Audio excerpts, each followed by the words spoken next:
So you are a therapist. હું દારૂ છું, હું દવા નથી. અને તમે સાંભળતા રહેજો વચ્ચે જો અવાજ કેવું જાય તો કહેજો. કારણ કે કલાકારોનો અવાજ દબાવવાની જનરલી દરેક સમાજમાં ખૂબ કોશિશ થતી હોય છે. કોઈ નહીં આવે. એમ ના કહીએ રમેશ કે આજ વરસાદ નથી, બધાના ભાગ્યમાં હોતું નથી પલળવા. મારા ભાગ્યમાં હું વધારે પલળી ગયો છું. તો એ પીટી સરના મારા રંજીત સર પહેલેથી જેન્ડર ઇન્ક્લુઝિવ હતા. ઓકે. એ મને જોઈને કે એ ગધેડી અહીંયા. આઈ થિંક હ્યુમર જીવનનું SPO3 છે.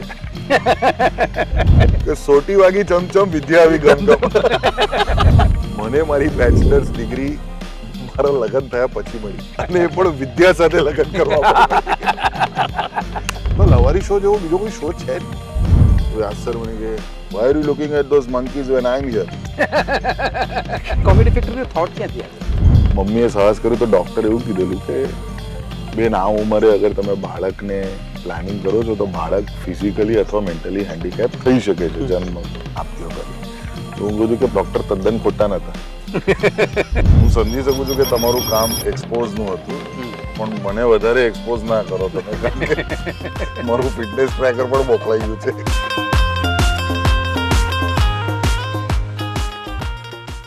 અનાવલા આ જાતિ મસ્તાન અને ભાથેલાના નામે પણ ઓળખાય છે. ગુજરાતી ભાષાના પ્રખ્યાત લેખક ચંદ્રકાંત બક્ષીનું એક અદ્ભુત પુસ્તક છે મહાજાતિ ગુજરાતી. એમાં અનાવિલ બ્રાહ્મણો પર એક આખું પ્રકરણ છે. સુરત જિલ્લામાં અને પાસેના વડોદરા જિલ્લામાં જોવા મળે છે. હું જરાક ઝડપથી અનાવિલો વિશે વાત કરું. અનાવિલ દોષ રહિત છે, સ્વચ્છ છે, મસ્તાન છે, મોરારજી રણછોડજી દેસાઈના જ્ઞાતિભાઈઓ છે. અનાવિલો માથાભારે કોમ છે, અનાવિલ એન્ટીલા છે, અનાવિલની જબાનને મિજાગરો નહીં મળે, ચારે બાજુ ફરે, એની ભાષા કરાડા ફાડ, ભેજાના ફાટેલા, ભેજાખોર, એનો તોર હોય, બોલવામાં આખા બોલા, લાંઠ, ડાહાઈ પણ ખરી, જિદ્દી પણ ખરા, એવા જિદ્દી કે ખુવાર થઈ જાય, સામે શિંગડા ભેરવે, ગમે તેને ધોધ પણ ગણે, મતલબ કે પછી ધોવાઈ જાય, તળે ઉપર કરે, જુદી તરી આવે એવી એમની આ ભાષા, એવી એમની કેટલીય વિશિષ્ટતાઓ, પણ એ વિશિષ્ટતાઓમાં સૌથી વધુ વિશિષ્ટતા અનાવલી બોલીની. અન્ય ગુજરાતીઓને કેટલીક વાર અનાવિલો સમજાતા નથી, પણ દક્ષિણ ગુજરાતના લોકોને એ બરાબર સમજાય છે. અનાવિલોમાં સૌથી મોટી અટકોમાં દેસાઈ અટક છે. એક અનાવિલ દેસાઈ ભારતના સન્માનીય પ્રધાનમંત્રી પણ બની ચૂક્યા છે. અનાવિલ બ્રાહ્મણ પ્રતિભાઓની યાદી બહુ મોટી છે. સામાન્ય રીતે આ જાતિમાં વશી, દેસાઈ, નાયક મહેતા અને પટેલ જેવી અટકો જોવા મળે છે. પણ પહેલો નંબર આવે મોરારજી રણછોડ દેસાઈનો. એ બાદ મહાદેવ દેસાઈ, ભુલાભાઈ દેસાઈ અને ઠાકોરભાઈ દેસાઈ. મારા દાદા. અ, ના, અચ્છા, એટલે એ નહીં. ઓકે. મારા દાદાનું નામ ઠાકોરભાઈ ફિલ્મી દેસાઈ. દુનિયામાં મોખરે મનમોહન દેસાઈ, જેમણે બચ્ચન સાહેબને બચ્ચન સાહેબ બનાવ્યા. અને આ ક્ષેત્રમાં બીજા બે જાણીતા નામો સુભાષ દેસાઈ અને જયંત દેસાઈ. પણ અનાવિલ એટલે દોષ રહિત, સ્વચ્છ. જ્યારે જ્યારે વિશ્વમાં કોમેડીની વાત આવે ત્યારે ત્યારે હંમેશા એવું કહેવાય કે કોમેડીમાં સહેજ નોન વેજીટેરિયન ઉમેરવું પડે, સહેજ ગાળાગાળી કરવી પડે, તો જ હ્યુમર પીરસાય. પણ એવું નથી. અનાવિલોને હ્યુમર આખા બોલી જબાનની જેમ નેચરલી આવે છે. આજે આપણી સાથે એવા જ એક અનાવિલ વસે છે વડોદરામાં, પણ મૂળ દક્ષિણ ગુજરાતમાંથી છે, મનન દેસાઈ. અને મનન દેસાઈ વિશે મારે કંઈ કહેવાનું છે જ નહીં, કારણ કે જે ગુજરાતી સહેજ પણ હસી શકે છે અથવા જેનામાં હાસ્યની સમજણ છે, એ મનન દેસાઈને ન જાણે તો મારી ફેવરિટ કહેવત જે છે એ નાતબાર. આજકાલ ગુજરાતમાં નાતબાર બહુ ચાલ્યું છે. વેલકમ મનન. અને એ પણ બ્રાહ્મણનું મનન જ. ભાઈ કહું, મનન કહું, મને ખબર નથી, પણ ના ના, તમે મને મનન કહી શકો, કોઈ વાંધો હે નથી. ને. તો હું જનરલી બધાને એવું કહેતો હોઉં છું ભાઈ કે બોલવા માંડો, હા. આ વાતો કરીએ, ઇન્ટરવ્યૂ ફોર્મેટ ને એવું કંઈ નથી. પણ મારે એ મનન દેસાઈ વિશે જાણવું છે, જેને ગુજરાત જાણતું થયું એ પહેલાના મનન દેસાઈ વિશે. સૌથી પહેલા તો તમે જે આટલું સુંદર વર્ણન કર્યું છે અનાવિલ બ્રાહ્મણોનું, અને આટલું સરસ શું કહેવાય એને કન્ક્લુઝન મારા તરફ દોર્યું છે, એ બહુ ઇન્ટરેસ્ટિંગ લાગ્યું. પણ હું પોતાની જાતને જે મનન પહેલાની તમે વાત કરો છો, એ મનન અનાવિલ છું હું બાય બર્થ, અને મને અનાવિલ હોવાનો ગર્વ પણ છે. મારા પપ્પા વેસમાં ગામથી, હમણાં જ હું ઘરડી માતાના દર્શન કરી આવ્યો, જે અમારા કુળદેવી છે પલસાણામાં. ગયા મહિને જ હું મમ્મી અને મારી વાઈફ અને મારી દીકરી સાથે, અને હું જઉં જ છું, દર 1-2 વર્ષે હું જઉં જ ત્યાં. અને જ્યારે માણસ 40નો થાય, જી 40 તરફ જાય, એટલે હું 2-3 વર્ષમાં 40નો થઈશ. મને એવું લાગે છે ત્યાં સુધી એવું લાગે છે કે 40નો થાય ત્યારબાદ એને પોતાની એકચ્યુઅલ ઓળખ, ઓકે એ પોતે વ્યક્તિ કોણ છે એ એને જાણ થાય, એના સાથે નજીક જાય. અને હવે હું મારા અંદરનો જે અનાવિલ છે થોડો જાગૃત થઈ રહ્યો ઓકે છે.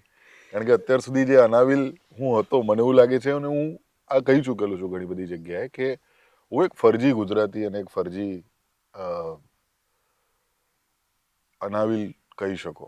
કારણ કે એકચ્યુઅલી અનાવિલ એ સ્વભાવ છે, જાતિ નથી એવું મારું હા માનવું છે. હા, તમે જાતિ શબ્દથી શરૂઆત કરી, પણ આઈ ઓલ્સો એગ્રી મહાજાતિ. હા કે એક સ્વભાવ છે એ, અને એ જે એકદમ બ્લન્ટ નેચરના જે હોય, હા.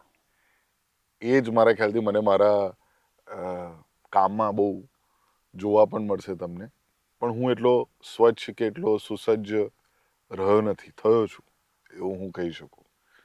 પહેલાં હું મારા પહેલાંના વિડીયોઝ તમે જોયા છે કે નહીં મને ખબર નથી, પણ જોયા એમાં છે. હા, એમાં નોનવેજ પણ પીરસવામાં આવ્યું છે, એવું નથી કે નથી પીરસવામાં આવ્યું. દરિયાકાંઠાની પ્રજા નોનવેજ ના પીરસે તો દરિયો ભૂલી જવાય. હા, એટલે પછી પણ હવે શું છે કે જીવન આગળ વધ્યું, દીકરી છે, એટલે અમુક જવાબદારીઓ જીવનની લેવી પડે, સમજવી પડે, આગામી પેઢીનું પણ વિચારવું પડે. એટલે અમુક ચેન્જીસ લાવ્યા, અને એ સ્વેચ્છાએ મેં એ બદલાવ મારા અંદર જોયા. પણ જર્નીમાં તો કેવું છે કે શરૂઆત હું એક બહુ જ વિચિત્ર વ્યક્તિ હતો. ઓકે છું જ કેવી જોકે. વિચિત્રતાઓ હતી?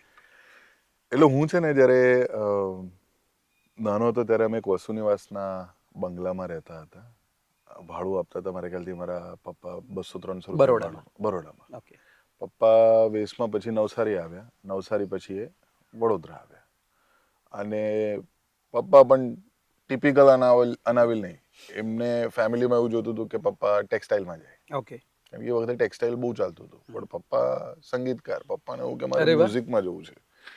એટલે એમના કલેક્શન વિશે મેં સાંભળ્યું છે વડોદરાના મિત્રો પાસેથી, એના વિશે મારે સેપરેટ તમારી સાથે વાતો કરવી. હા હા, બિલકુલ. તો એ ત્યાંથી જ શરૂઆત થઈ કે મારા પપ્પા આખા પરિવારમાં, એ આખું જે અમારું બ્લડ લાઈન છે એની અંદર એક ગિરીશ દેસાઈ નામક વ્યક્તિ થોડા ઝુંબેશી નીકળ્યા, ઓકે અને એમને એવું વિચાર્યું કે મારે થોડું અનકન્વેન્શનલ જવું છે, રિબેલ થવું છે લાઈફમાં.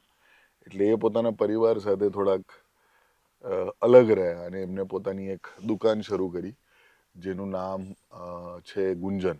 હજુ પણ હું છે કહીશ, કારણ કે હજુ પણ એ જગ્યા છે ત્યાંની ત્યાં જ, હજુ પણ એ અમારા પોઝેશનમાં જ અરે વાહ. છે. અને પપ્પા બહુ મોટા સંગ્રહખોર, એટલે કોઈ એવું કહે ને કે મુકેશની એક ગુજરાતી ગીત ગાયેલી એલપી રેકોર્ડ, એટલે લોંગ પ્લે રેકોર્ડ જેને કહેવાય, એ કોલકાતામાં કોઈના પાસે મળી છે, તો પપ્પા 3 દિવસ કોલકાતા ટ્રાવેલ ઓ કરીને વાવ. જાય, એને હેન્ડપિક કરીને પાછા એ લઈને આવે. કારણ કે એ વખતે કુરિયર સર્વિસીસ પર ડિપેન્ડન્ટ ના હોય, કારણ કે ગ્રામોફોન રેકોર્ડ જેવી એક નાજુક વસ્તુ એ વખતે પાર્સલ અને એવી એવો એમનો રીતે મ્યુઝિક માટેનો પ્રેમ. હા, એટલું એમનું ગાન પણ હતું એ ટાઈમે, અને મેં જોયું છે મારી આંખોએ. ગુંજન રેકોર્ડિંગ સ્ટુડિયોમાં વસુ નિવાસમાં અમે રહેતા હતા, એ પહેલાં અમે શંકર ટેકરી રહેતા હતા વડોદરામાં, અને સામે બદામડી બાગ હતું, એટલે હજુ પણ છે. તો હું રેકોર્ડિંગ સ્ટુડિયોમાં, એ ઘર જે છે એની અંદર એક લિવિંગ રૂમ છે, ત્યાં બધા વડોદરાના પ્રખ્યાત ગાયકો, સંગીતકારો આવે, બેસે, મહેફિલો જમાવે. અને મારી મમ્મીને થોડું અજુગતું લાગે કે આ દરરોજ અજાણ્યા પુરુષો ઘરની અંદર આવે છે, અને આ બધી મહેફિલો જામે છે, પપ્પા બધી ચર્ચાઓ કરે છે ને એ બધું કરે છે. અને અંદરના રૂમમાં પપ્પાએ એક રેકોર્ડિંગ સ્ટુડિયો બનાવ્યો હતો. તો સ્ટુડિયોમાં પપ્પા પેલી ઓડિયો કેસેટ્સ હોય ને, રીલ વાળી. હા, તો એ ઓડિયો કેસેટ નાખે, આ બાજુથી લોંગ પ્લે રેકોર્ડ પ્લે કરે, અહીંયા રેકોર્ડ બટન દબાવે, અને 60 મિનિટ્સ અને 90 મિનિટ્સની ટીડીઆરની કેસેટ્સ આવતી હતી. તો એના ઉપર પ્લેલિસ્ટ આખું તમે જેમ કે આવો ગુંજન પર અને તમે કહો કે ગિરીશભાઈ મને આ 7 ગીતો જોઈએ છે, 8 ગીતો જોઈએ છે, તો ગિરીશભાઈ તમને સામેથી કહેશે પણ ખરા કે આના કરતાં આ ગીત લો, અરે વાહ, આ ગીતમાં કિશોર કુમાર છે, કે આ ગીતમાં મુકેશ છે, અને આ ગીતનો મતલબ, એટલે પપ્પાને તમે કોઈ પણ સોંગ કહો ને એ ટાઈમે, તો એ પપ્પા એ ગીત કઈ રીતે ઇન્સ્પાયર થયું, કઈ રીતે એ બન્યું, કઈ પિક્ચરનું છે, કઈ સાલમાં એ મૂવી રિલીઝ થઈ હતી, એ બધું જ. ઇન્ટરેસ્ટિંગ. સો એ ગિરીશભાઈને લોકો એ ટાઈમે એન્સાઇક્લોપીડિયા ઓફ એન્સાઇક્લોપીડિયા, યસ, અને curator of music lovers, curator for music lovers. Exactly. એટલે he was always a curator. એમને 8 અલગ અલગ પ્રકારના મ્યુઝિકલ ઇન્સ્ટ્રુમેન્ટ્સ આવડતા હતા, જેમાં બ્લો ઇન્સ્ટ્રુમેન્ટ એટલે કે ફ્લૂટથી લઈને શહેનાઈ પણ વગાડતા હતા, પછી એ હાર્મોનિયમ અને કીબોર્ડ પણ વગાડતા હતા, અને પરકશનના જેટલા પણ અલગ અલગ વર્ઝન્સ હોય, ઢોલક હોય, તબલા હોય, કોંગો હોય, જે બધું જ વગાડતા હતા બેઝિકલી. તો અને ઘરે આવે તો રાતના મોડે સુધી લોકો મહેફિલો જામતી હતી. એમાં અતુલ પુરોહિત પણ આવતા હતા ઘણી વખત અચલ મહેતા આવતા હતા. અને યુએસ અને કેનેડાથી એ વખતે એનઆરઆઈ જ્યારે ટ્રાવેલ કરે તો પપ્પા એમને રેકોર્ડ કરીને આપતા હતા. એટલે એ ટાઈમે કોપીરાઇટ અને આ બધી વસ્તુ એટલી હતી નહીં, પણ પપ્પા એક રીતે તો પાયરેસીની જ વસ્તુ કરતા હતા. પણ એ મ્યુઝિક લવર્સ માટે, પણ મ્યુઝિક લવર્સ અને મ્યુઝિક પહોંચાડવાનું કામ કરતા હતા. એમને બહુ એ પેશનેટ હતા કે aggregation for the music lovers. He was a aggregator for exactly. એટલે એ બહુ પેશનેટ હતા. એમને એવું થતું હતું કે મેં સંગીતને લોકો સુધી પહોંચાડ્યું. કેમ કે એ વખતે ઇન્ટરનેટ નહોતું, એટલે લોકોને આજની તારીખમાં મને વારસાગત રીતે 5000 રેકોર્ડ્સ મળી છે. ઓહો, અને દે આર ઓલ પ્રાઇસલેસ. ક્યા બાત હે યાર. કેટાલોગિંગ મેં શરૂ કર્યું તો હજુ પત્યું જ નથી. અને અનફોર્ચ્યુનેટલી ગુંજન રેકોર્ડ્સ નામની જગ્યા છે એ પપ્પાને એઝ અ સબલેટ ટેનન્ટ મળ્યું હતું. એ ઓનરશિપ નથી એ જગ્યા પર કોઈની પણ. પાઘડીની જગ્યાઓ. હા. તો ત્યાં પપ્પા ગુજરી ગયા એના કયા વર્ષમાં? 2005. ઓકે. એના 1-2 વર્ષમાં ત્યાં 2007માં, હા, એટલે 2 વર્ષમાં ત્યાં એક જણ ત્રાટક્યું. અને અમુક એમાં શું છે, 3 અલગ અલગ પ્રકારની રેકોર્ડ્સ આવે. એક હોય છે 33 આરપીએમ, એક હોય છે 45 આરપીએમ, અને એક હોય છે 78. 70 આરપીએમ ની એટલે 78 રોટેટ્સ પર મિનિટ થતી જે રેકોર્ડ્સ હોય એ સોનાની લગડી કહેવાય ગ્રામોફોન રેકોર્ડ્સમાં. એનું જ આખું કલેક્શન હતું. એના કોઈ કવર ના હોય. પેલી બ્લેક કલરની જે રેકોર્ડ્સ આવતી હતી. હા, બ્લેક કલરની બધી જ આવે. ઓકે. પણ એ જે હતી ને 78 આરપીએમ 78 આરપીએમ, એનું કોઈ કવર ના હોય. એ તમને નગ્ન અવસ્થામાં જ આપવામાં આવે. અને એટલા માટે એનું વેર એન્ડ ટેર થોડું વધારે હોય, એટલે એને બહુ સાચવીને રાખવી પડે. અને એક પર્ટિક્યુલર માટી અથવા તો એક પર્ટિક્યુલર વસ્તુથી બનતી હોય છે એ રેકોર્ડ. હા, એટલે બહુ ડેલિકેટ પણ હોય છે. તો એ આખો સ્ટોક કોઈએ ચોરી લીધો. આખો ગુમ થઈ ગયો. હા. અને ત્યારે હું હતો 18-19 વર્ષનો. અને એ પછી ત્યાં કોર્ટ કેસ ને બધું, પોલીસ કેસ ને બધું થયું ને બધું જાત જાતનું. કેટલી રેકોર્ડ્સ ગુમ થઈ હશે એમાં? લગભગ 1,500. ઓહ. અને it was somebody who new. એટલે મારું ક્લોઝર લાઈફનું એક છે. આજે વાત કરતા કરતા મને રિયલાઇઝ થાય છે તમારી સાથે કે સાલું હવે હું એવી પોઝિશન પર પહોંચ્યો છું કે મને ખબર છે કે વ્યક્તિ કોણ છે. તો મારે જઈને એને કન્ફરન્ટ હવે કરવું જોઈએ. કારણ કે કોણે કરેલું એ પણ હવે હમણાં તાજેતરમાં ખબર પડી. કારણ કે એક પાડોશી જે રહેતા હતા ત્યાં, એ હવે લંડન શિફ્ટ થયા. અને લંડન શિફ્ટ થતાં હું એમને મળ્યો હતો જ્યારે વર્ષો પછી, તો એમણે કીધું કે એ વ્યક્તિને મેં જોયેલા છે. એટલે હવે હું એમને કન્ફરન્ટ બિલકુલ કરવા જ જોઈએ. એટલા માટે ચોરીઓ ઉજાગર કરવી જોઈએ. જે કામ મુંબઈ સમાચારમાં નોકરી કરતી વખતે શૂન્ય પાલનપુરીએ કર્યું હતું. મરીઝની ગઝલો એક ભાઈ એ ખરીદી લીધી હતી. કોઈની ગઝલ કેવી રીતે ખરીદી શકે? અને એમનો સંગ્રહ છપાઈ ગયો હતો. એનું વિમોચન હતું ને શૂન્યભાઈને ખબર પડી કે આવું થયું છે. એટલે એમણે એમને એક્સપોઝ કર્યા. શૂન્યભાઈ મોટ પાલનપુરી અને મુંબઈ સમાચારમાં સિરીઝ ચલાવી. મરીઝને ખૂબ ગરીબી અવસ્થામાં જીવન ગયું, એટલે એમણે એમની જરૂરિયાતો માટે વેચી. પણ તમને કોઈની ગઝલો ગમે તો તમે એને પુરસ્કાર આપો, તમે ખરીદીને પોતાના નામે કેવી રીતે છપાવી શકો. ત્યારે ખૂબ લોકોએ શૂન્યભાઈનો ને સમજાવવાનો પ્રયત્ન કર્યો કે આવું કરવાથી ઓલા ભાઈ બહુ પ્રતિષ્ઠિત છે, એમની પ્રતિષ્ઠાને હાનિ પહોંચશે આ તે. પણ શૂન્યભાઈ પકડીને રહ્યા પોતાની વાતને કે નહીં, આ ચોરી તો નહીં ચલાવાય, ને હું આજે ચોરી નહીં અટકાવું તો ભવિષ્યમાં બીજા લોકોને ચોરીની આદત પડશે. એટલે પ્લીઝ ડુ ધીસ. અને ના ના, હું ક્યાંક definitely. ઉપયોગી થઈ શકું તો મને પ્લીઝ કહે. કારણ કે જ્યારે વ્યક્તિ અમારા સ્ટુડિયો પર બી આવતો હતો ત્યારે મમ્મી દર વખતે એને ટોકતી હતી અને પપ્પાને ટોકતી હતી કે આપણા રેકોર્ડિંગ રૂમ સુધી કેમ આવે છે, આપણી રેકોર્ડો ચોરે છે. અને પપ્પા જ્યારે હયાત હતા ત્યારે 2-3 રેકોર્ડો ચોરીને પણ ગયેલો. એટલે એનું ભૂતકાળ ભવ્ય જ છે. હા, એટલે પછી ડોટ્સ કનેક્ટ થયા. કારણ કે જેવી ચોરી થઈ ને એવું હું એ વ્યક્તિ પાસે ગયેલો રડતો રડતો ઓહ, કે આવું થયું બોલો, અને હી હેડ નો રિએક્શન. એટલે પછી મને રિયલાઇઝ થયું કે ત્યારે તો હું નાનો હતો. 17-18 વર્ષની ઉંમર. લાઈક એ અફસોસ મને ઘણી વખત એવું ફીલ થાય આજની તારીખમાં કે પપ્પા અગર આજે જીવતા હોત તો એમને મારી પ્રગતિ જોઈને કેવું ફીલ થયું હોય. કારણ કે પપ્પા તો એ જ વિચારધારા સાથે ગુજરી ગયા કે મનનનું કંઈ થઈ નહીં શકે, મનનનું કંઈ કરવું પડશે. એ મારી ચિંતામાં ગયા. એવું નહીં કે મનનનું કંઈ થઈ નહીં શકે, પણ એ મારી ચિંતામાં ગયા. સ્વાભાવિક ચિંતા છે કે એક બાપ તરીકે 17,000 વર્ષનો જ્યારે છોકરો હોય અને એ પોતાના જીવનને લઈને ક્લૂલેસ હોય કે આગળ એને શું કરવું છે, અને માત્ર ને માત્ર એવો છોકરો કે જેના કેલેન્ડર ડાયરીમાં રિમાર્ક્સનું સેક્શન એટલું બધું ભરાઈ જાય કે લીવ સેક્શનમાં રિમાર્ક લખવી પડતી હતી. કે એવા છોકરા કે જેને 8માંથી 9મા ધોરણમાં પ્રમોટ કરવામાં આવ્યો છે 2 સબ્જેક્ટમાં, ઓરેલ્સ એનું આખું 1 વર્ષ બગડ્યું હોત. એમ છે. અને જેની કમ્પ્લેનો ભરીને આવતી હતી સોસાયટીમાંથી. એટલે ચાલી જે એરિયામાં હું રહેતો હતો વસુ નિવાસમાં, એ અથવા તો સ્કૂલમાંથી ટીચરોની. તો હું બહુ નાલાયક નપાવટ છોકરો હતો. અને એના પાછળના બહુ અલગ અલગ કારણો છે જે મને લાગે છે કે જેમ કે which you have realized. હા, એટલે હું વસુ નિવાસ પપ્પાની કે મમ્મીની જે પણ જે તે સમયે આર્થિક સ્થિતિ હતી. મમ્મી કયા ગામના? મમ્મી એકચ્યુઅલી મુંબઈના ગુંદરિયા. ઓકે. એટલે mummy has been Born in, એનું કોઈ ગામ નથી, એ મુંબઈ ગામ છે. ઇઝ મુંબઈ. એટલે મમ્મી જ્યારે પરણી ત્યારે 37 વર્ષની હતી અને પપ્પા 42ના હતા. અને ફર્સ્ટ મેરેજ બંનેના. ઓહ, બંને ખૂબ લાંબો ઇંતજાર કર્યો એકબીજા માટે. હા, એટલે મેં એ જોક પણ કીધેલી કે બંને એકબીજાને ક્લિયરન્સ સેલમાં મળેલા. કે જે છે આ છેલ્લો પીસ છે મેડમ, ગમે તો લઈ જાઓ. તો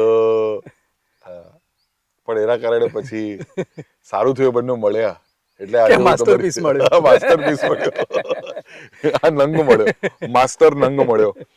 તો આજે હું તમારી સામે એટલા માટે જ બેઠો છું. અને હું જન્મ્યો ત્યારે મમ્મી 40ની અને પપ્પા 45ના. હવે હું જ્યારે જન્મ્યો ને એટલે મમ્મીનું સાહસ જુઓ તમે, કે મમ્મીએ જીદ પકડેલી હતી કે બાળક તો જોઈએ છે એમ. અને એ ઉંમરે ટ્રાય કરવું એ બહુ અઘરું થઈ જતું છે. કારણ કે મમ્મીના 2 મિસકેરેજ પણ થયા એ પ્રોસેસમાં. એવું મમ્મીએ મને કીધું છે. કેટલું સાચું છે પછી મમ્મી પાસે, મમ્મીઓ સાચી જ હોય. હા, મમ્મી સાચી જ હોય ઓલવેઝ. યા. અને પછી પપ્પા થોડાક વધારે સાચા હોય. પછી એવું થયું કે હું જ્યારે જન્મ્યો ત્યારે મમ્મી 40ની. એટલે અમારા બંને વચ્ચે ઓલરેડી ડબલ જનરેશન ગયા. કે જ્યારે હું પેરેન્ટ ટીચર એસોસિએશન મીટિંગમાં પણ જઉં તો મારા મમ્મી પપ્પા આવે તો લોકો કે દાદા દાદીને કેમ લાયા? કારણ કે વિઝિબલ ઓલ્ડ એજ દેખાય. અને આ ઉંમરે તમે સાહસ કરો તો મને તેડી પણ નતા શકતા. કારણ કે હું બહુ તોફાનીઓ, ધમાલીઓ. અને આ મારી સૌથી જે મેં 2012-13માં જોક લખેલી હતી, જે મને હજુ પણ બહુ રિયલિસ્ટિક લાગે છે કે જ્યારે મમ્મીએ સાહસ કર્યું તો ડૉક્ટરે એવું કીધેલું કે બેન, આ ઉંમરે અગર તમે બાળકને પ્લાનિંગ કરો છો તો બાળક ફિઝિકલી અથવા મેન્ટલી હેન્ડીકેપ થઈ શકે છે જન્મ આપતી વખતે. તો હું કહું છું કે ડૉક્ટર તદ્દન ખોટા નહોતા. એટલે તમે અત્યારના મનનને જુઓ ને અને 16-17 વર્ષના મનનને જુઓ ને તો એમાં જમીન આસમાનનો ફરક છે. એટલે હું જે તમને કહી રહ્યો હતો કે મેં વિચાર્યું કે યાર લાઈફમાં અગર પપ્પા આજે હોત તો એ પ્રગતિ જોયો તો એમને શું ફીલ થતે. તો મને એવું થાય છે કે કદાચ પપ્પા હોત ને તો મારી આટલી પ્રગતિ ના થઈ હોત. ઓકે. આ બહુ એક આયરોનિકલ વસ્તુ છે કિસ્સો. કેવું એ 17 વર્ષે જ્યારે 17 જાન્યુઆરી 2005 હજુ પણ યાદ છે જ્યારે હું પપ્પા નોર્મલી હોસ્પિટલાઇઝ જ થયા હતા. બાજુમાં જ અમારા ઘરની wall is the same wall as the hospital wall. ત્યાં જ હોસ્પિટલાઇઝ થયા હતા. પણ એ હોસ્પિટલમાં જવા માટે તમારે સોસાયટીની બહાર નીકળીને આખું ચક્કર મારીને પછી જવું પડે. એટલી મોટી દીવાલ. તો 16 તારીખે એડમિટ થયા. નોર્મલ ચેસ્ટ પેન હતું એટલે ઈસીજી કરાવ્યું. ઈસીજી નોર્મલ આવ્યું. તો મમ્મી હોસ્પિટલમાં જ સૂઈ ગઈ. અને 2005ની આ વાત અને 16 જાન્યુઆરી રાતના પપ્પાને મળ્યો હું. અને ત્યારે મુન્નાભાઈ રિલીઝ થઈ હતી ડિસેમ્બર 2004માં. એટલે હું હોસ્પિટલમાં બેઠો હતો ને થોડું બાજુ પેશન્ટ, કારણ કે જનરલ વોર્ડ હતું એટલે બાજુમાં પણ એક પેશન્ટ હતું, એને પણ સહેજ હસાયું દાદીમાને આમ તેમ. પપ્પાએ એ વખતે મને કીધું પણ ખરું કે આ મુન્નાભાઈ જેવો બને તું કરી રહ્યો છે. પછી રાતના જય શ્રી કૃષ્ણ કરીને નીકળ્યો હું. રાતના 3-3:30 કોલ આવ્યો લેન્ડલાઇન પર ઘરે કે મમ્મી રડતા રડતા કહે છે કે પપ્પાને કંઈ થયું છે, જલ્દી આવો બેટા. અને હું ગયો તો આઈ કેન સી કે પપ્પાને રિવાઈવ કરવાનો પ્રયત્ન થઈ રહ્યો છે. એટલે પછી ત્યાંથી અમે યુનિટી હોસ્પિટલમાં ગયા, જે હવે સ્ટર્લિંગ હોસ્પિટલ છે વડોદરામાં, આઇનોક્સની સામે. અને પપ્પા જ્યારે સ્ટ્રેચર પર એડમિટ થયા, એમને પેલું પલ્સનું એ નાખ્યું તો ત્યાં રીડિંગ નહોતું આવતું. મને ત્યારે બુદ્ધિ નહીં કે શું હતું, પણ કમ્પાઉન્ડરે કીધું કે રીડિંગ નહીં આવે. અંદર લઈ ગયા. પછી ત્યાં બી એમને ઇલેક્ટ્રિકથી રિવાઈવ કરવાનો ટ્રાય કર્યો. અને હું પણ હજુ પણ કાન ટોપી મારી પાસે છે, પપ્પા પહેરીને સૂઈ ગયા હતા. એ કાન ટોપી કાઢીને એમના છાતી પર મૂકીને મેં રિવાઈવ કરવાનો ટ્રાય કર્યો. મને ખબર નહીં CPR કઈ રીતે અપાય. અને ડોક્ટર મને એવું કહે છે કે રહેને દો, નહીં હોગા, કુછ નહીં, sorry but he has passed અવે નામ તેમ. હોસ્પિટલમાં મેં કાચ તોડી નાખ્યો અને ગુસ્સે થઈ ગયો અને મારા ઉપર કેસ પણ થયેલો. 17 વર્ષનો છોકરો શું થઈ ગયું કે એક્ઝેક્ટલી આ જ કરે. હા, એ ખબર ના પડે કે શું કરવાનું શું નહીં. અને પછી હું એકદમ ગાંડો થઈ ગયેલો. લાઈક 2 દિવસ તો હું સાવ ગાંડો હતો. ઘરે બધા ફ્રેન્ડ્સ આવ્યા ને મળી રહ્યા છે અને વાતો કરી રહ્યા છે. મારા ફ્રેન્ડે મને હજુ પણ યાદ છે, પાર્થે મને 2 લાફા માર્યા હતા. હું ગાણા જેવી વાતો કરે હતો. એટલું આમ એકદમ પેલું લોસ્ટ ઇટ હોય ને કમ્પ્લીટ એ થઈ ગયું કે બ્રો લવ યોર ડેડ ને આવી બધી વાતો કરતો હતો. ને એવી હસીને વાતો કરતો ને શોકનો માહોલ હતો ઓબ્વિયસલી બધે. અને આજુબાજુથી બધા પોતપોતાના સગાઓ જે હોય એ બધું કહે કે ભાઈ અમને ફોન કેમ ના કર્યો ને અરે આ ડોક્ટર તો બેકાર છે અને આઈ કેન ઓવર હિયર કે આ મનનનું શું થશે હવે, આ બધી વાતો કરે બધા. અને એ હજુ પણ મને યાદ છે કે પપ્પાએ મને કીધેલું કે 12મા ધોરણમાં બેટા તું 70% ડિસ્ટિંક્શન લાવીશ ને તો તું જે કહેશે એ અપાવીશ. ત્યારે મને બાઇક જોઈતી હતી. કારણ કે હું છે ને ત્યાર સુધી પપ્પા પાસે એક જ વ્હીકલ, 2 વ્હીલર, હોન્ડા માર્વેલ. હવે હોન્ડા માર્વેલની બનાવટ એટલી ખરાબ હતી એ ટાઈમે કે થોડા ખાડા પડે, અને ખાડાઓ તો વર્ષોથી છે ભારત દેશમાં કોઈ પણ સરકાર સ્વભાવ છે, ખાડા તો છે જ, એ આપણી પ્રકૃતિનો ભાગ છે. તો હું માર્વેલ ચલાવતો હતો ને, તો માર્વેલ હું લિટરલી આમ પેલું હેડલાઇટ પડી જાય નીચે તો હેડલાઇટ પકડીને હું આમ ચલાવું. અચ્છા, એક હાથે હેડલાઇટ પકડી અને આગળની બ્રેક મારવાનું. એટલે ધ્યાન રાખવાનું કે સામે આગળ રેતી તો નથી ને, તો ડસડી પડશે. બધા જ 11મા 12મા ધોરણમાં 2 વ્હીલર આવી જાય. અને હું એકલો જ સાયકલ પર જતો હતો. એટલે મને એવું થતું કે મને લઈ આપો થોડુંક પ્લીઝ આમ. પપ્પાએ કીધું કે તું 70% લાવે, હું તને જે જોઈશે એટલે બધું આપે. મારે તો બહુ સારું હતું, સાયકલ પણ નહોતી, ચાલતા જ જવાનું હતું. બેસ્ટ. તો હું પછી એ પપ્પા 17 જાન્યુઆરી ગુજર્યા, મેં પ્રિલિમ્સ આપી, રડતા બધા પેપરમાં ફેલ. પપ્પાની આ કીધેલી વાત યાદ આવી તો મેં 72.5 લઈને આવ્યો. ક્યાં બાત. ખાલી સ્ટેટિસ્ટિક્સમાં કોપી મારેલી, ઇજ્જતથી કહું છું. હા, કઈ વાંધો નહીં. અને એમાં 99 આવેલા. 100 માંથી. ક્યાં બાત હે. એટલે પણ બાકી બધા સારા આવ્યા. અકાઉન્ટ્સમાં 80 ઉપર આવેલા. ઇંગ્લિશમાં મારા 67 જ આવ્યા હતા, વિચ વોઝ સરપ્રાઇઝિંગ. ને પછી ત્યારથી ઘર પર મમ્મીએ કોઈ દિવસ મને દરજ્જો આપી ના શકી, કારણ કે મમ્મીના દિમાગમાં એ જ વસ્તુ હતી કે મનન હજુ બાળક છે. મમ્મીને હજુ એવું છે, દરેક માને એવું જ હોય. એવું છે. બાળક હા ને માની વાત યાદ તમે કરીને તો મને મધુ પટેલનો એક શેર યાદ આવે. હા એથી વધુ મા વિશે શું કહું મધુ. બાળક પહેલા જબલું જન્મે. એ મા માટે બાળક જ હોય. મમ્મી, હું આટલી પ્રગતિ કરીને તો મમ્મીને મારી ચિંતા તો રહેવાની છે, અને એ સ્વાભાવિક છે, કારણ કે મમ્મીએ મને જન્મ આપવાનો નિર્ણય ત્યારે લીધો જ્યારે આખું સમાજ, બધા જ લોકો ના પાડે. એ જ મેજર ફેક્ટર. હા, અને મેઇન ક્રેડિટ હું મારા મમ્મીને આપીશ કે મમ્મીએ બધા અમારા પરિવારના પપ્પાની સાઈડના જેટલા પણ લોકો છે એના સાથે ઝઘડીને મને સારી સ્કૂલમાં મોકલ્યો. સરકારી સ્કૂલમાં ના મોકલ્યો, કારણ કે અમારી પરિસ્થિતિ જે હતી એ પ્રમાણે સરકારી સ્કૂલો પણ સારી જ હોય છે, એવું નથી. પણ મમ્મીને એવું કે આ મનન મારો ઇંગ્લિશ પ્રાઇવેટ સ્કૂલમાં જાય, ઇંગ્લિશ મીડિયમમાં જાય. તો હું ઇંગ્લિશ મીડિયમમાં ગયો અને થોડું ઘણું ઇંગ્લિશ મ્યુઝિક ને બધું. પપ્પા આ બધા ગીતો સાંભળે, ક્લાસિકલ ઇન્ડિયન. હા, પપ્પાની ફેવરેટ સિંગર ગીતા દત્ત અને Manna day. Completely different from rest of the world.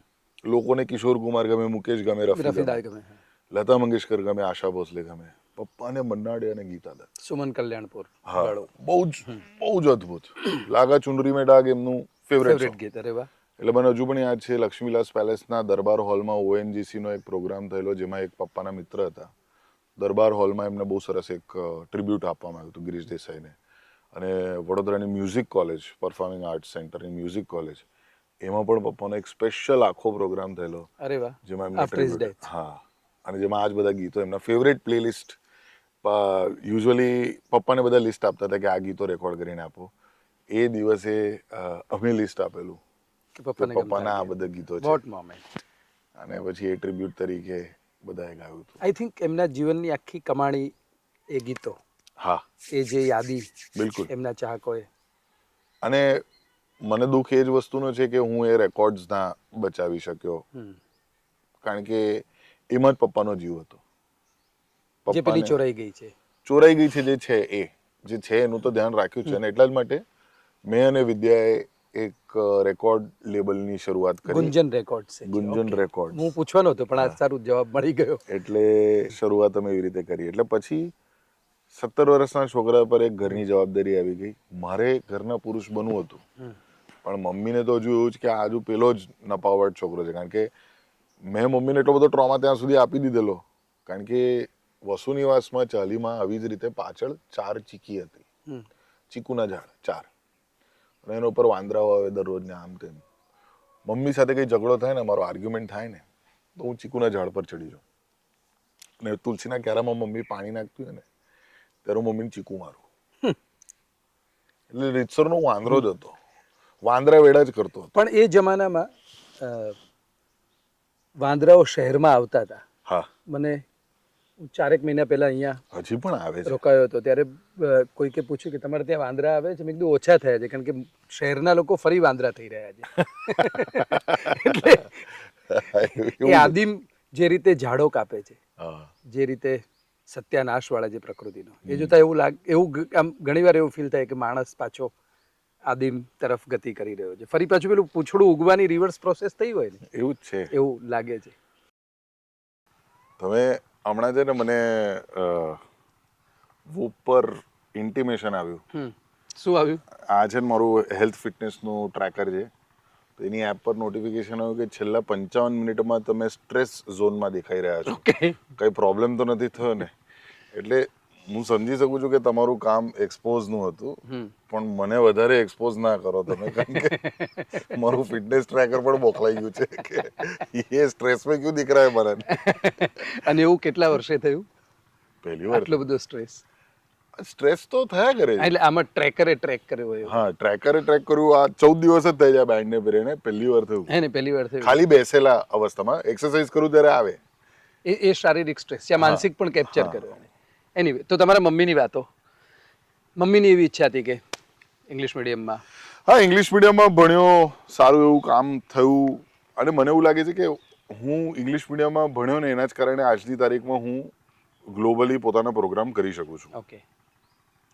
એટલે મારું દિલજીત દોસાંજ જેવું નથી કે અંગ્રેજી આવવા છતાં એવો ઢોંગ કરીએ કે અંગ્રેજી નથી આવડતું સોશિયલ મીડિયાને દેખાડવા માટે.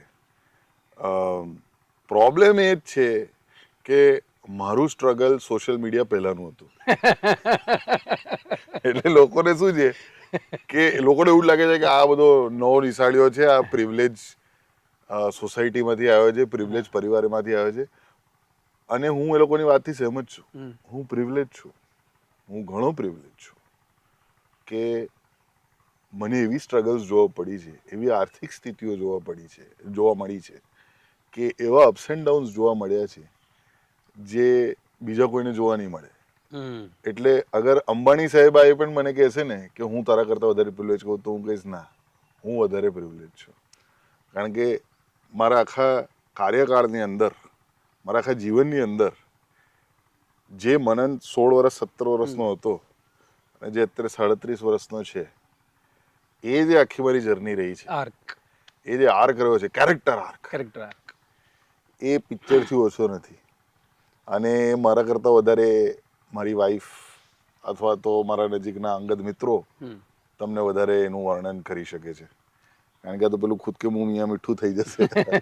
એમની સાથે એક સેપરેટ એપિસોડ કરીશું આપશે. પણ સંઘર્ષે શ્રી પ્રતિવસતે. હા, જ્યાં સંઘર્ષ છે ત્યાં સિદ્ધિ છે. બિલકુલ. અને મજા એ સંઘર્ષથી સિદ્ધિ સુધીની છે. હા, જે લોકોને સીધી સિદ્ધિ મળે છે એમાં બહુ મજાઓ આવતી નથી. મને એવું લાગે છે કે સંઘર્ષ કોઈ દિવસ પતતો નથી. સંઘર્ષ ને તમે કઈ હદ સુધી સ્વીકારો છો, કારણ કે સંઘર્ષ એ પ્રોસેસનો એક ભાગ જ છે. કરેક્ટ. અત્યારે મારા સંઘર્ષ પત્યા નથી, કારણ કે હું જે મારી ક્ષમતા જોઉં છું, જે લેવલ પર હું પોતાને આજની તારીખમાં જોઈ શકું છું, કે જે મારી વિચારધારા છે, મારું એમ્બિશન છે, એને હું કદાચ 20-30% જ હજુ સુધી એના તરફ એક્સપ્લોર થઈ શકે છે. તો સ્કૂલ પછી કોલેજ પૂરી કરી કે મારી જેમ ડ્રોપ આઉટ થયા? કોલેજ પૂરી કરી, આ તો મેં કશે જ નથી કીધું. આ તો બહુ ઇન્ટરેસ્ટિંગ પ્રશ્ન પૂછ્યો તમે. હું છું બેચલર્સ ઇન હું છું બેચલર્સ ઇન કોમર્સ. ઓકે. અને લગ્ન મારા થયા 18મી નવેમ્બર 2010. 2010 સપ્ટેમ્બરમાં, વિદ્યાની બર્થડે 24 સપ્ટેમ્બરે છે. 2010 એની બર્થડેના 2 દિવસ પછી મને ફોન કર્યો. મેં કીધું, વિદ્યા, આપણે નવેમ્બરમાં લગ્ન છે, પણ એક વાત તને કહેવાની રહી ગઈ છે, મેં તને નથી કીધી. એક વાત તારાથી સંતાવીને રાખેલી, કે મારે હજુ 11 કેટીઓ ક્લિયર કરવાની બાકી છે. એટલે તમે વિચાર કરો કે મારા લગ્નના 2 મહિના પહેલા મેં મારી થનારી પત્નીને એવું કીધું કે હજુ તારો હસબન્ડ ગ્રેજ્યુએટ નથી. ક્યાં બાત હે. તમે વિચાર કરો એનું રિએક્શન શું હશે. અને એ પણ અનાવિલ, જેમાં જનરલી ભણતરનું ખૂબ મહત્વ છે. એટલે ફરજી અનાવિલ કહેવા વાળી સૌથી પહેલી વ્યક્તિ મને વિદ્યા છે. ઓકે. એ ક્યાં મળ્યા? ભાભી ક્યાં મળ્યા? સુરતની છે. ઓકે. એટલે ક્યાં મળ્યા, કેવી રીતે મળ્યા, અને ક્યાં કુછ ક્યાં હુઆ?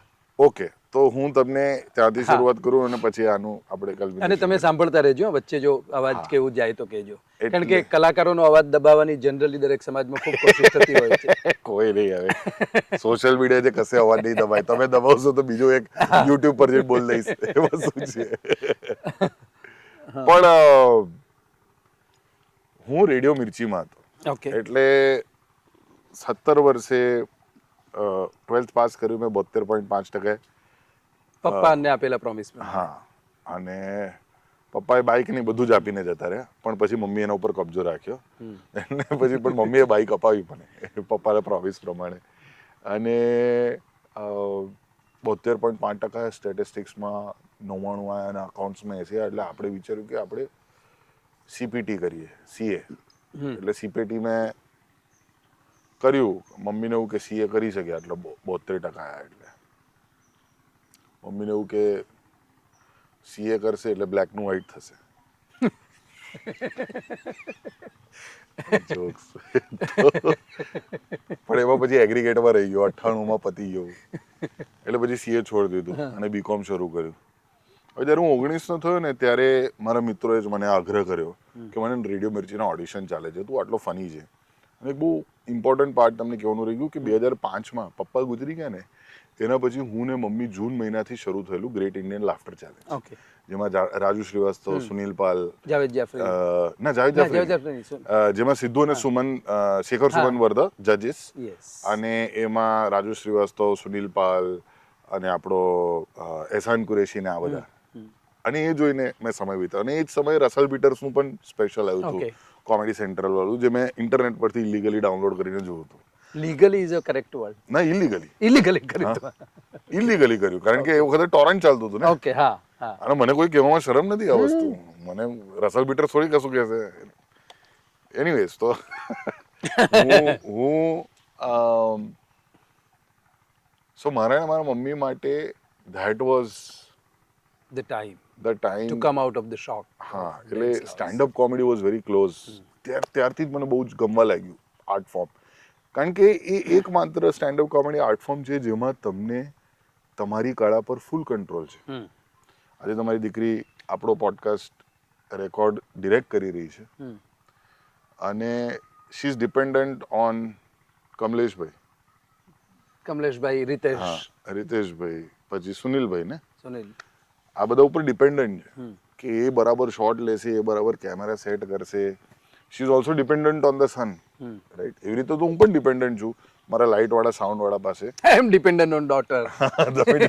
શી ઇઝ ડિપેન્ડન્ટ ઓન સન.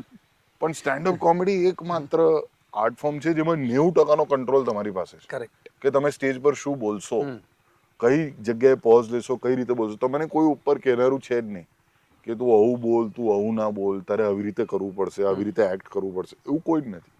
એટલે મને કંટ્રોલ બહુ ગમ્યો કે સાલું એવી એક કળા કે જેમાં આપણા જ હાથમાં હોય, આપણે જ રમી શકીએ.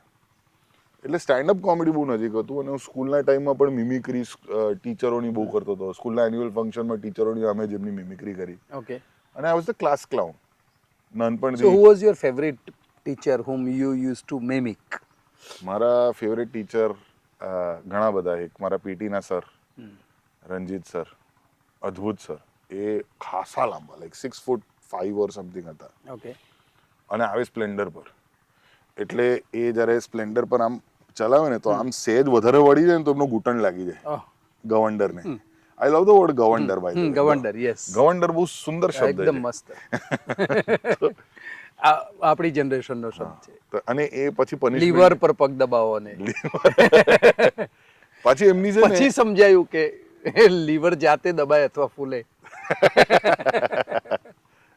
પણ રંજીત સર છે ને એ બહુ જ ઇન્ટરેસ્ટિંગ વ્યક્તિ હતા. કારણ કે પનિશમેન્ટ આપવામાં પણ બહુ યુનિક હતા. બેન્ડ ડાઉન કરાવે ને તમારા બરડા પર ચોક મૂકે ને કે આ ચોક પડ્યો છે ને તો ધીબેડી નાખીશ. અંગ્રેજોના જમાનાના હશે. અને એ લિટરલી માઇક ટાઇસન હતા અમારા સ્કૂલના. કે 1 સેકન્ડમાં 3 પંચ વાગી જાય તમને ખબર ના પડે. ધપ ધપ ધપ, શું થઈ ગયું, એકદમ હલી જાય તમારાથી. અને વેરી સ્ટ્રિક્ટ સર. તો એ પીટી સરના મારા રંજીત સર બહુ ફેવરેટ હતા. કારણ કે એ પહેલાથી જેન્ડર ઇન્ક્લુઝિવ હતા. ઓકે. એ મને જોઈને કે એ ગધેડી અહીંયા. ઓકે. તો અને એમનાથી જ આપેલું જતી રહેજે, મને આમ અહીંયા લાફો મારે જતી રહેજે એવું કે. એટલે ત્યાંથી જતી રહેજેની શરૂઆત થઈ, જે મારો પંચલાઈન બહુ તક્યા કલામ ફ્રેઝ છે. અને એના પછી જ્યારે આ રેડિયો મિર્ચીના ઓડિશન્સ થતા હતા ત્યારે મારા મિત્રો એવું કહે કે આ જોકર જ છે ભાઈ, તું ટ્રાય. રંજીત સરની એક આઈટમ કહો. રંજીત સરની એક આઈટમ. રણજીત સર સાથે વ્યાસ સર પણ Okay. છે. તો વ્યાસ સર પીટીના સર છે, પણ હવે ઇંગ્લિશ મીડિયમ સ્કૂલ છે. હવે એ બોલે ગુજરાતીમાં. તે અમારો ક્લાસરૂમ છે ને બીજા માળે હતો, અને બીજા માળે છે ને બહાર આવી રીતે હમણાં જે રીતે અહીંયા વાંદરા આવ્યા હતા ને, તો ઝાડ પર અમુક વાંદરા આવ્યા, લીમડી હતી ત્યાં, તો લીમડી પર વાંદરા આવ્યા, અને બીજા આમ છે ધ્યાન જાય તમારું, એટલે હું બહાર જોઈ રહ્યો હતો, ટાકું કરીને મને અહીંયા ચોક વાગ્યો. વ્યાસ સર મને કે, why are you looking at those monkeys when I am here? મેં કીધું સાહેબ તો એટલે આવું થતું હોય છે.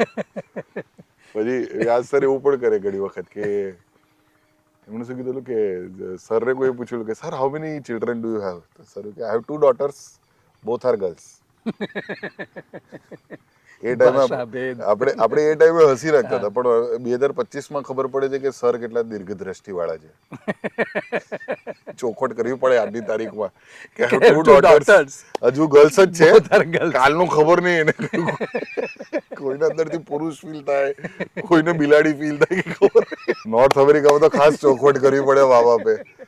હે બટ એનીવે સો આ ફેઝ હતો, અને આ બધા અખતરા હું કરતો હતો. અને Chandni ma'am, Jagruti ma'am, Ranjit sir, Chauhan sir, Vyas sir, આ બધાની હું They all were your inspiration. Yes, I think એ લોકોએ મને ઝેલ્યો છે. Okay. એ લોકોએ મને દમદાટી આપી છે, જે તે ટાઈમે જરૂરી હતી એ ટાઈમે દમદાટી આપી છે, મને સાચી શિખામણો પણ આપી છે એમની રીતે. આજની તારીખમાં એને લોકો અબ્યુઝ કે ટોક્સિક ને એવા બધા શબ્દોનો પ્રયોગ કરી શકે, પણ મને એવું લાગે છે કે એવું નથી કે હું એવું કહું છું કે આજના બાળકોને મારો, એવું નથી કહ્યું, પણ જે તે ટાઈમે જે પદ્ધતિઓ હતી એ ટાઈમે સાચી હતી. ત્યાંથી રેડિયો મિર્ચી. હા, પછી રેડિયો મિર્ચીના ઓડિશન આપ્યા, અને આઈ વોઝ અ બેકઅપ. મારા પહેલા જે વ્યક્તિ સિલેક્ટ થયેલો, કોણ થયેલું મને ખબર નથી હજુ સુધી, એણે ના પાડી દીધી. Okay. એટલે પછી મને નોકરીનો ઓફર આવી. Somebody's loss is somebody's gain. Yes, so I M thankful two that person. અને 2nd of January 2007 હું ઇન્ટરસિટી બસમાં વડોદરાથી અમદાવાદ ગયો. રેડિયો મિર્ચી આનંદનગર જ ને? આનંદનગરમાં. હા, ત્યાં ટાઈમ્સ ઓફ ઇન્ડિયા અને રેડિયો મિર્ચીનો બાજુમાં ટાવર છે ત્યાં મોટો, ત્યાં ગયો. ત્યાં પહેલી વખત આશ્રમ રોડ પર? ના, આશ્રમ રોડ પર નહીં. Okay. આનંદનગર, આપણે પેલું સીસીડી જ્યારે હતું ને એના ગલીમાં અંદર. તો ત્યાં પહેલી વખત આરજે જાનવીને મળ્યો અને હિરેનને મળ્યો, જે અત્યારે હિરેન પટેલ. હા, Hiren Patel. HP. Yes, HP. એ ખાસ મિત્ર મારો, one of the mentors during my radio time. Okay. અને એ લોકોએ પહેલા જ દિવસે અમારી સાથે એટલી બધી પ્રેન્ક કરી, એટલી બધી મસ્તી ધમાલ કરી, બહુ મજા આવી. રેડિયો મિર્ચીને લોન્ચ વખતે. હા, અને ત્યારે પહેલી વખત વિદ્યાને જોઈ, 2nd of January 2007. She was also working there? Yes. Okay. She was not working there. She got selected in Surat. Okay. તો એ સુરતથી આવી, હું વડોદરાથી આવ્યો, અને પહેલી વખત અમારી નજર મળી. Okay. પહેલા 3-4 મહિના પછી અમારી ટ્રેનિંગ આખી થઈ માયકામાં. 15 દિવસ માટે અમને માયકામાં સિલ્વર ઓકમાં રોકાવેલો. એની અંદર અમે રોકાયા હતા, અને સપના વ્યાસથી લઈને તાપસ સેન, જે રેડિયો મિર્ચીના દિગ્ગજો કહેવાય, એ લોકોએ અમને ટ્રેન કર્યા. એ લોકોને અમને એન્ટરટેનમેન્ટ ઇન્ડસ્ટ્રીનું ઇન્ટ્રોડક્શન કરાવ્યું, જેમને કંઈ ખબર નથી કે આ બધું કઈ રીતે થાય છે, સોફ્ટવેર કઈ રીતે ચાલે છે, ને ક્રિએટિવ રાઇટિંગ કઈ રીતે કરવાનું, ને કઈ રીતે બોલવાનું, કઈ રીતે પ્રેઝન્ટ કરવાનું. 2-3 મહિના તો પહેલી વખત તો જોયો તો આ કોણ છે ગાંડિયો, વિદ્યાને એવું થયું હશે. કારણ કે એ વખતે શું છે કે ભારતીય છોકરાઓને ખાલી છોકરો બનતા જ શીખવાડે છે લોકો, પુરુષ બનતા કોઈ શીખવાડતું નથી. અને પુરુષ બનીને કઈ રીતે સ્ત્રીઓ સાથે, છોકરીઓ સાથે વાત કરવું, એ તો જરાય નથી શીખવાડતું. એ હજી પણ નથી શીખવાડતા. આ તો મને મારું ભાગ્ય સારું છે કે મારું નસીબ સારું છે કે ભાઈ વિદ્યા જેવી છોકરી મળી જીવનની અંદર, કે જેના કારણે હું એક બોયથી પુરુષ બન્યો. એટલે 3-4 મહિના થયા પછી અમે માયકામાં ટ્રેનિંગ લીધું પોતપોતાના ઘરે, અને ત્યાં તો સુરતમાં તમારું સિલેક્શન વડોદરા માટે થયેલું? વડોદરા માટે, Vadodara evening show. Okay. I was the youngest radio jockey of the Gujarat. of the country ઓ, to do a prime time show. I was અને only non 19 graduate. non-graduate, only 19 years old. વાવ.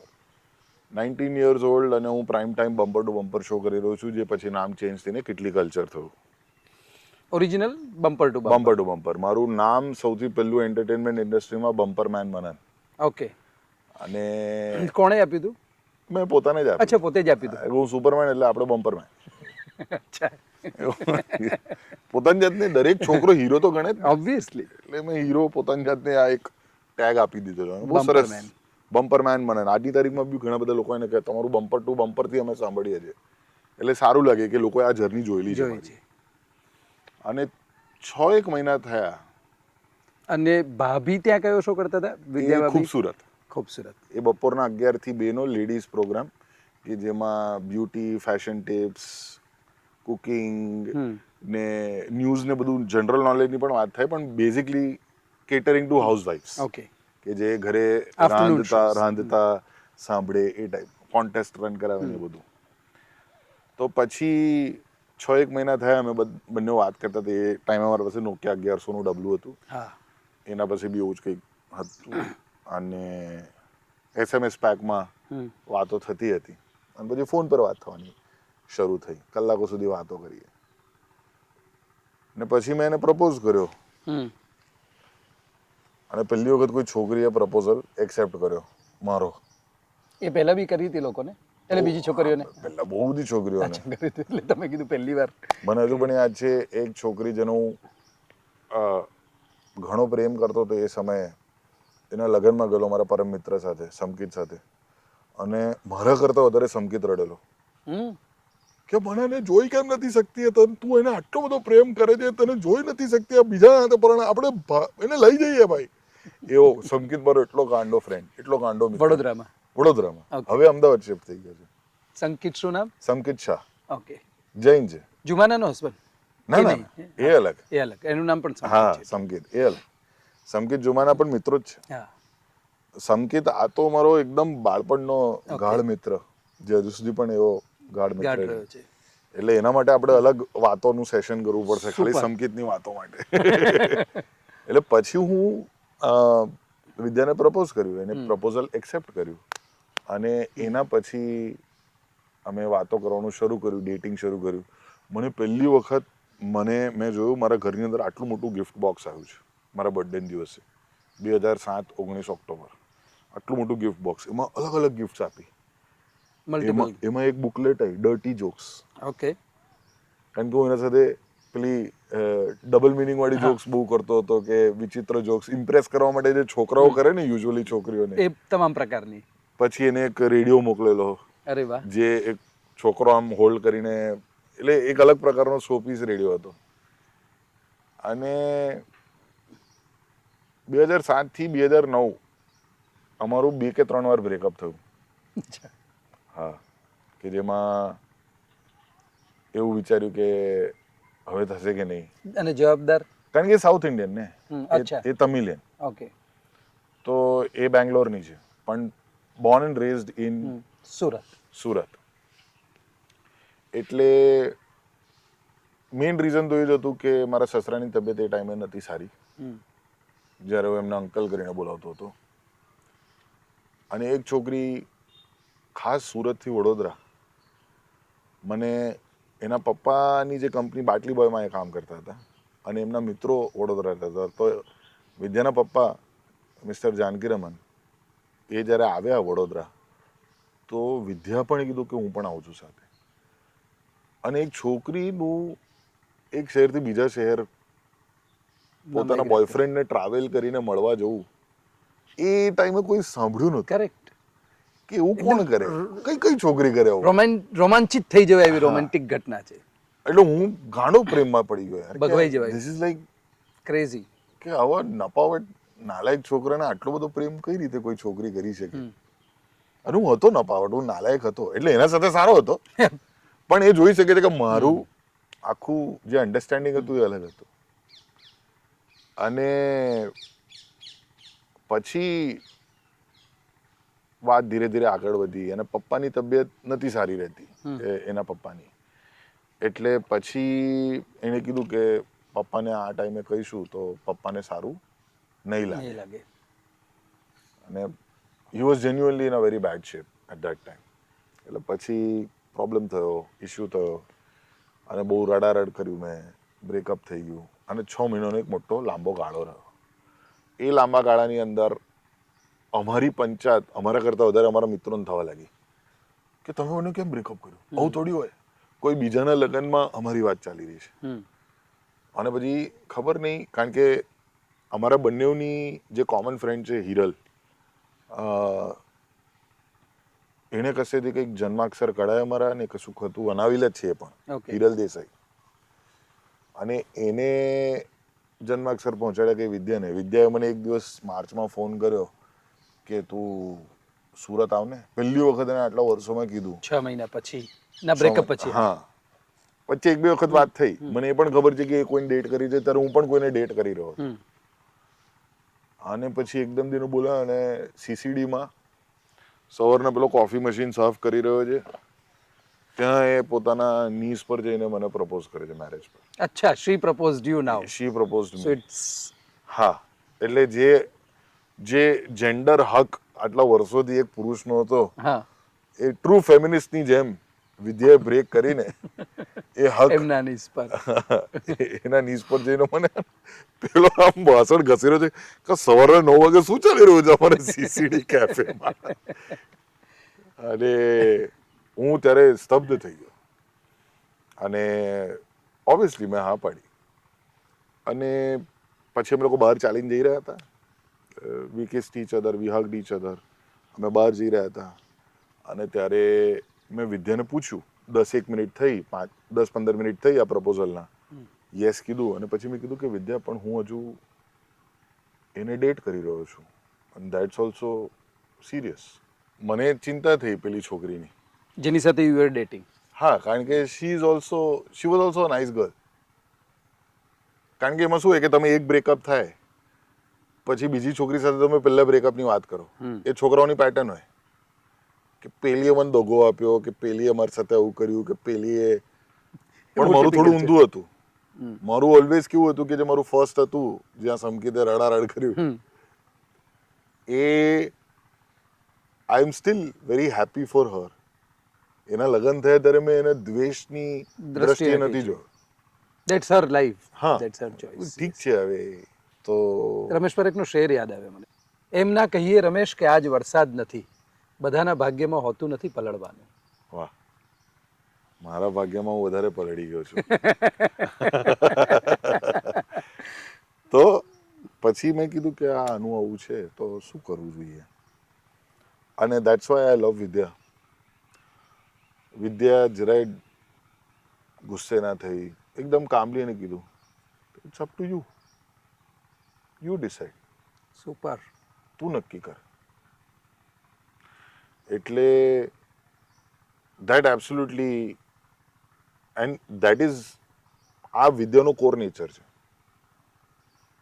કે મારી દરેક રોંગ ડુઈંગ્સ કે મારી દરેક કરેલી ભૂલોને એ કરેક્ટ કરવાનું મને કહે છે, પણ ડિરેક્ટલી નથી કહેતી. એનો એક સ્ટાઇલ છે. અને I think that's how Vidya and I work together. મારું એમ્બિશન અને એનું ઇન્ટ્યુશન એ મારા જિંદગીની જીપીએસ છે. ક્યા બાત હે. મને ખબર છે મારે ત્યાં જવાનું છે, પણ હું ત્યાં પહોંચવા માટે એ મારી જીપીએસ બને છે. વાવ, કે ના ના, આગળ બ્યુટીફુલ એક્સપ્રેશન. અહીંયાથી લેફ્ટ જા, પછી રાઈટ મારીને, પછી યુટર્ન મારીને ત્યાં પહોંચ, તો તારે જ્યાં જવું છે ત્યાં તું જઈ શકીશ. એટલે પછી નક્કી થયું ચટમંગની પટબિયા એના જેવું. મેમાં અમારા એન્ગેજમેન્ટ થઈ ગયા. આ માર્ચ મહિનાની વાત. મેમાં એન્ગેજમેન્ટ અને નવેમ્બરમાં લગ્ન. મમ્મીનું શું રિએક્શન હતું? Mummy accepting immediately. હા, શી ઇઝ ફાઇન. એટલે મમ્મી નો હેતુ એ જ હતો કે મમ્મીને એક પ્રોબ્લેમ હતો, કારણ કે જ્યારે પહેલી વખત વિદ્યા સાથે બ્રેકઅપ થયું ત્યારે હું મમ્મીના લિટરલી ખોળામાં રડેલો બહુ જ. અને મમ્મીને ચિંતા એ જ કે is this the right girl for you. કારણ કે મમ્મી ઓલવેઝ ચિંતામાં જ હોય. ઓબ્વિયસલી. એ ચિંતાના દ્રષ્ટિકોણથી જ બધું વિચારે કે આવું થઈ ગયું તો, આમ થઈ ગયું તો, તેમ થઈ ગયું તો, આ પ્રોબ્લેમ થયો તો, પેલો પ્રોબ્લેમ થયો તો.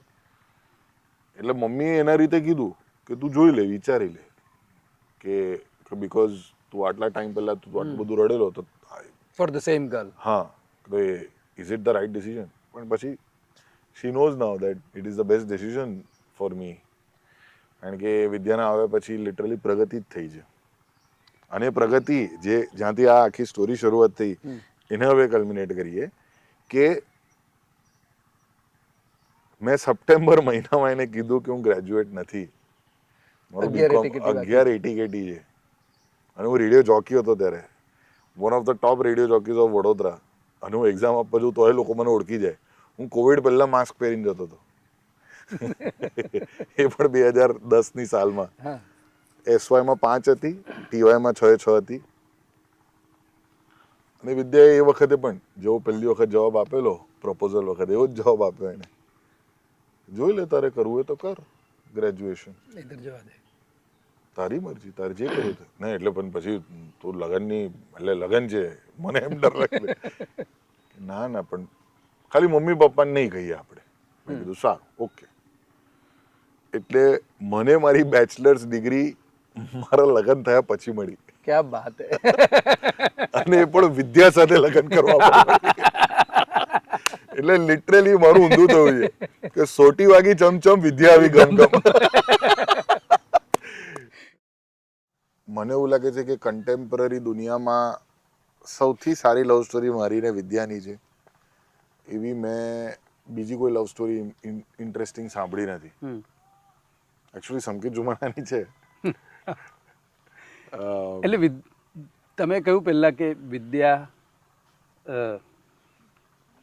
વિદ્યાબેન, વિદ્યા ભાભી તમારા જીવનમાં આવ્યા એ પહેલા તમે નલાયક નપાવટ હતા. હા, પછી થોડાક સુધર્યા એટલે વિદ્યા આવ્યા પછી જ્ઞાન આવ્યું એવું થયું? આઈ થિંક કે જીવનમાં તમે જે લાઈફ પાર્ટનરને ચૂઝ કરો ને એ સૌથી અગત્યનું ડિસિઝન છે તમારા જીવનનું. મેં અને વિદ્યાએ 23 વર્ષના જ, એટલે વિદ્યા 24ની હતી ત્યારે હું 23નો. આટલી નાની ઉંમરે અમે લગ્ન કરી લીધા. એટલે અમે અમારી આખી વેલ્યુ સિસ્ટમ સાથે બિલ્ડ કરી. આમ કેવું હોય કે ભાઈ જ્યારે લગ્ન કરવાની ઉંમર આવે ત્યાં સુધી તમારી એક અમુક મનોસ્થિતિ હોય, અમુક બંધાયેલી વેલ્યુઝ હોય, એક પ્રિન્સિપલ સિસ્ટમ હોય અને એમાં ઘણા બધા ક્લેશ થતા હોય. હું પ્રોપર માવડિયો છોકરો, કારણ કે પપ્પા ગયા પછી મારી માં જ ડબલ રોલ કરવો પડ્યો એમને. અને બહુ ખતરનાક, મારી મમ્મીએ પણ એને જેટલો શ્રેય આપવું એટલો ઓછો છે. કારણ કે જે તે ટાઈમે મને બધું ખરું નહોતું લાગતું. મમ્મીનું નામ?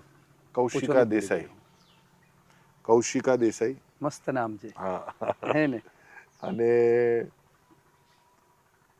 મમ્મી હજુ પણ ચિંતિત છે. એટલે હજુ પણ મને કહે કે મનન તું થોડી મારી વાત માન, જરા ફેસ પર મુલતાની માટી લગાડ. મેં કીધું મમ્મી તારાથી જ કલર મળ્યો છે, પાકો છે નહીં જાય. એટલે મમ્મી હજુ પણ અમુક એની ઇન્ફેરિટી કોમ્પ્લેક્સમાં જીવતી હોય છે કે એની ચિંતામાં જીવતી હોય છે. હવે જેમ કે આજની તારીખમાં આ બહુ શ્રેષ્ઠ ઉદાહરણ તમને આપી શકું છું કે મારી મમ્મી ઇઝ સો મમ્મી. અને એ માનસિકતા હું આજ સુધી એ સમજી નતો શક્યો. મને આ બહુ લેટથી સમજાયું કે મા બાપ પણ એક ઉંમર પછી બાળક જ બની જાય છે. હા,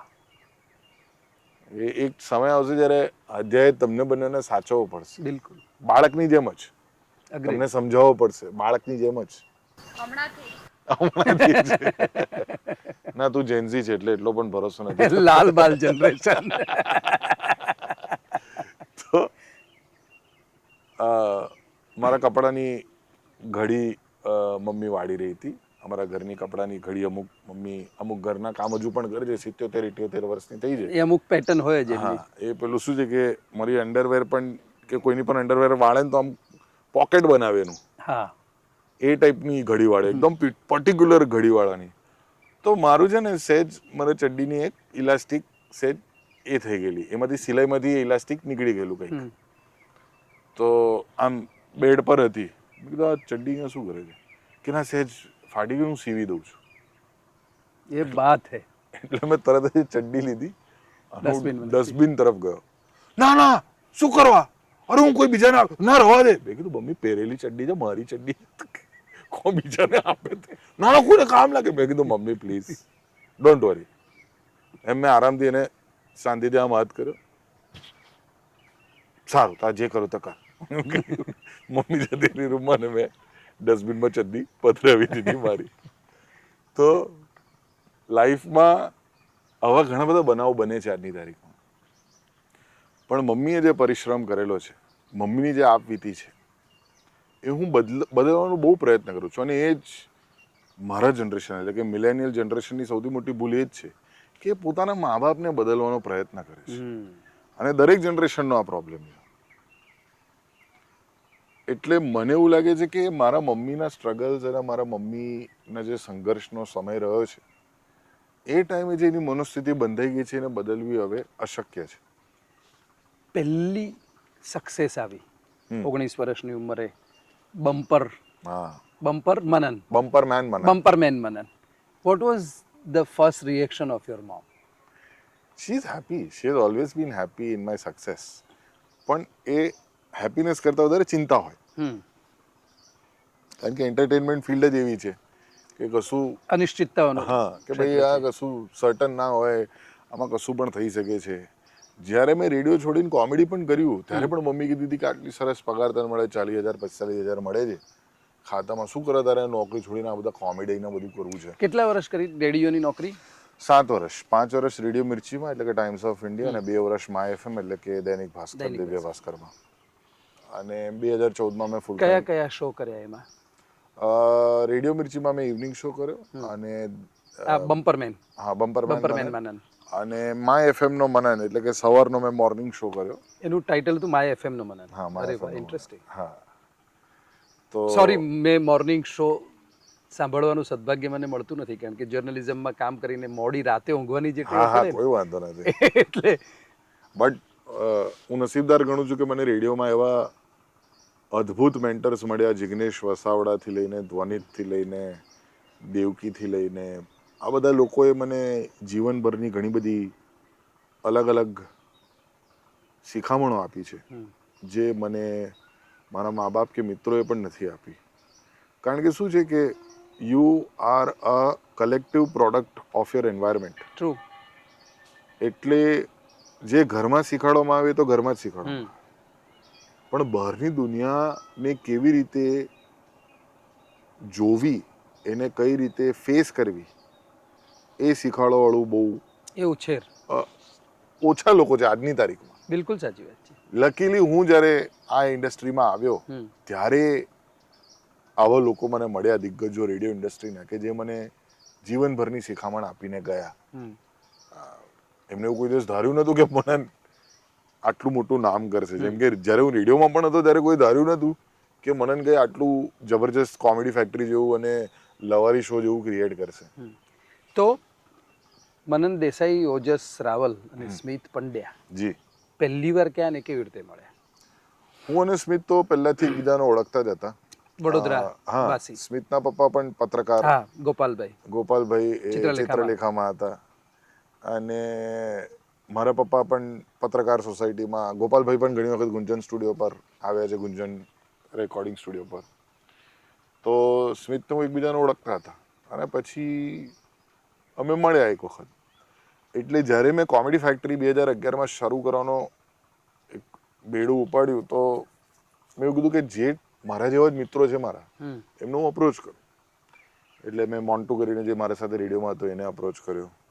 પછી એક ઝરાયસ કરીને મારો મિત્ર છે, જે હવે ગુજરી ગયા બિચારા, બીકોઝ 45 યર્સ એજ પર એ ગુજરી ગયા. Actually he was elder to me, 10 years elder to me. અને પછી પ્રાચી, અતિક, આરીઝ, આ બધા લોકોને મેં કીધું કે મારું આવું કંઈક છે, તમે કરશો મારી સાથે? હા, કોમેડી ચાલો. ફેક્ટરી. હા, કોમેડી કોમેડી ફેક્ટરીનો થોટ ક્યાંથી આવ્યો?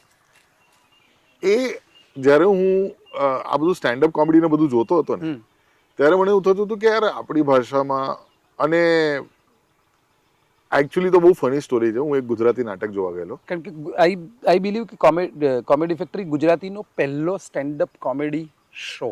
બિલકુલ. એ પહેલા કોઈ સ્ટેન્ડઅપ એના કોમેડી પહેલા શો ડાયરો કહેવાય, હા. પણ ડાયરો તો આપણું મિક્સ છે ને, ફોક કે લોક છે. કહેવાય. લોક છે, હા. લોક ડાયરો જે રીતે કહેવાય, એટલે એક ટ્રેડિશનલ વસ્તુ કહેવાય.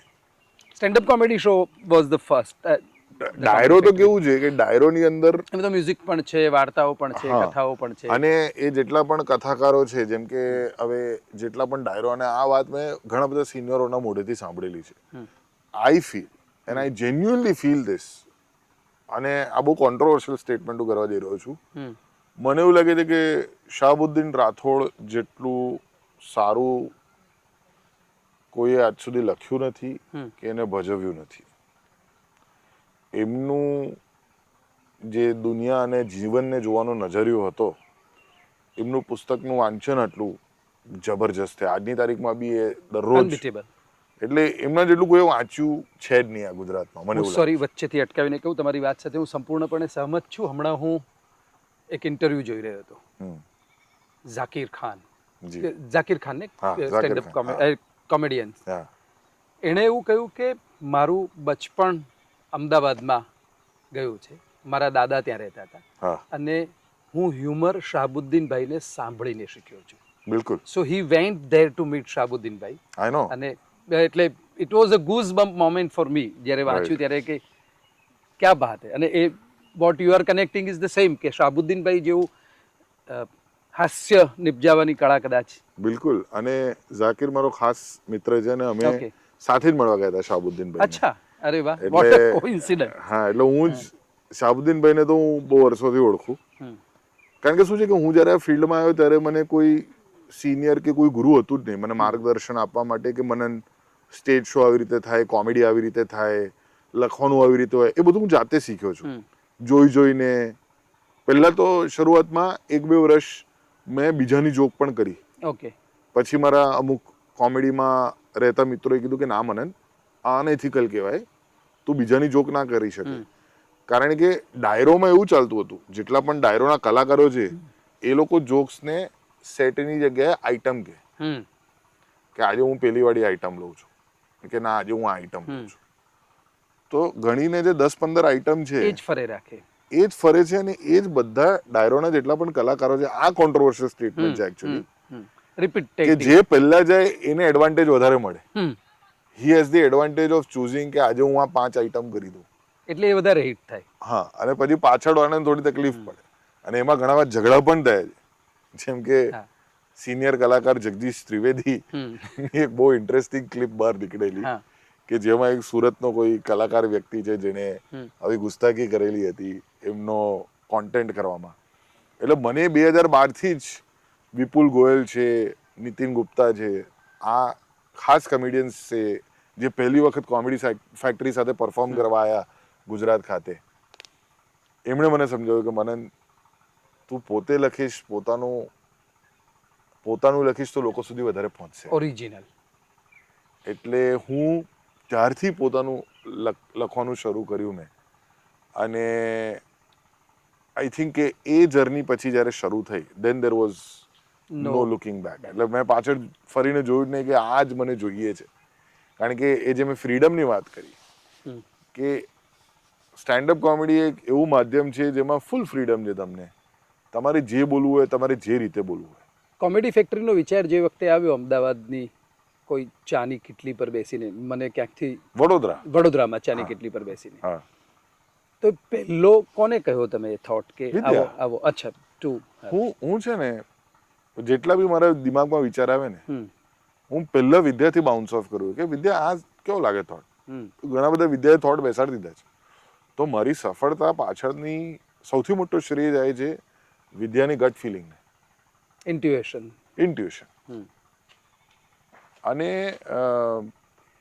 એ જ વર્ષોમાં અભિષેકને તમે લોકો સાથે રેડિયોમાં કામ So, કરતા એક કિસ્સો મને એ હું તમને અછડતી કહું. વાત થયેલી જરાક ડિટેલમાં અને પછી હું જ્યારે મને એક એવો ત્યારે you are on the peak of radio. Yes 100% peak પર હતો હું, કારણ કે એ ટાઈમે મને ધ્વનિતનો શો કરવા અમદાવાદ બોલાવેલો. અરે વાહ. હવે ધ્વનિત જેવો અદ્ભુત રેડિયો જોકી કે જેને સાંભળીને અમદાવાદની સવાર આટલા વર્ષો સુધી પડી છે, એમાં ગાડીઓ મનન વચ્ચે ઘૂસ્યો એક મહિના માટે, કારણ કે ધ્વનિતની એક મહિના માટે યુએસની ટ્રીપ ઓકે એને રજા લીધી કે ભાઈ મને હક બને છે આટલું કર્યા પછી આટલું બધું હું સતત. કામ કરું છું તો મને break વડોદરાથી બોલાયો જિગ્નેશ વસાવડાએ, અને જિગ્નેશ વસાવડાને બી લોકોએ પ્રશ્ન પૂછ્યો કે ભાઈ આ મનનને કેમ આપો છો તમે, અમદાવાદના જ કોઈ રેડિયો જોકીને આપો આ હમ. રિસ્પોન્સિબિલિટી. અને મેં સવારનો શો કર્યો, મને કેટલું બધું ક્રિટિસિઝમ મળ્યું છે, એટલું અપ્રિસિએશન પણ મળ્યું છે, જેના વિશે મેં લવારી શો પર ધ્વનિત સાથે વાત પણ કરી છે. અને ત્યારે હું અભિષેક જૈનને મળ્યો પહેલી વાર. ત્યારે અભિષેક જૈન પુરાની જીન્સ નામનો શો કરતો હતો રેડિયો મિર્ચી પર, અને અમે શંભુઝ પર બેઠા હતા રાતના. પેલા તો લિટરલી બધું આમ બંધ કરી દીધેલું, અને અમે ખાલી બેઠા છીએ ટેબલ પર, બધું સાફ, એ લાઇટ વાઇટ બંધ કરી છે, અને એક માણસ બેઠો છે ખાલી ખુરશી અને ટેબલ મૂકવા માટે, અમે વાત કરી રહ્યા છીએ. ત્યારે અભિષેકે કીધું કે મારે પિક્ચર બનાવ્યું છે ગુજરાતી, હમ. અને મેં કીધું કે મારે આવું કોમેડી Comedy ફેક્ટરીની factory શરૂઆત કરવી છે, સ્ટેન્ડઅપ કોમેડી કરવું છે. અને અમે બંને જ્યારે આ વાર્તાલાપ કરી રહ્યા હતા, તો પહેલી વાર અમને બંનેને કોઈ એવું ભટકાયું જેને એવું ના કીધું ગાંડો થયો છે. પહેલી વાર એવું થયું કે અમારા તાલ બંનેનો મળ્યો. તાલમેલ મળી ગયો. એટલે મેં કીધું કે યાર તું બનાય પિક્ચર, આમ આપણે આમ કરીશું તેમ કરીશું. હું તો ખુલી ગયો આખો, કારણ કે મને આ સોસાયટી, આ સમાજ જ એવું બન્યું છે કે જ્યારે કોઈ કશું ઓફબીટ વિચારવા જાય, કશું મોટું વિચારવા જાય, કશું અલગ વિચારવા જાય, તો પહેલા લોકો પાડવા જ આવી હા, જાય એને છે. બ્રેક મારવા તો આવી જ જાય.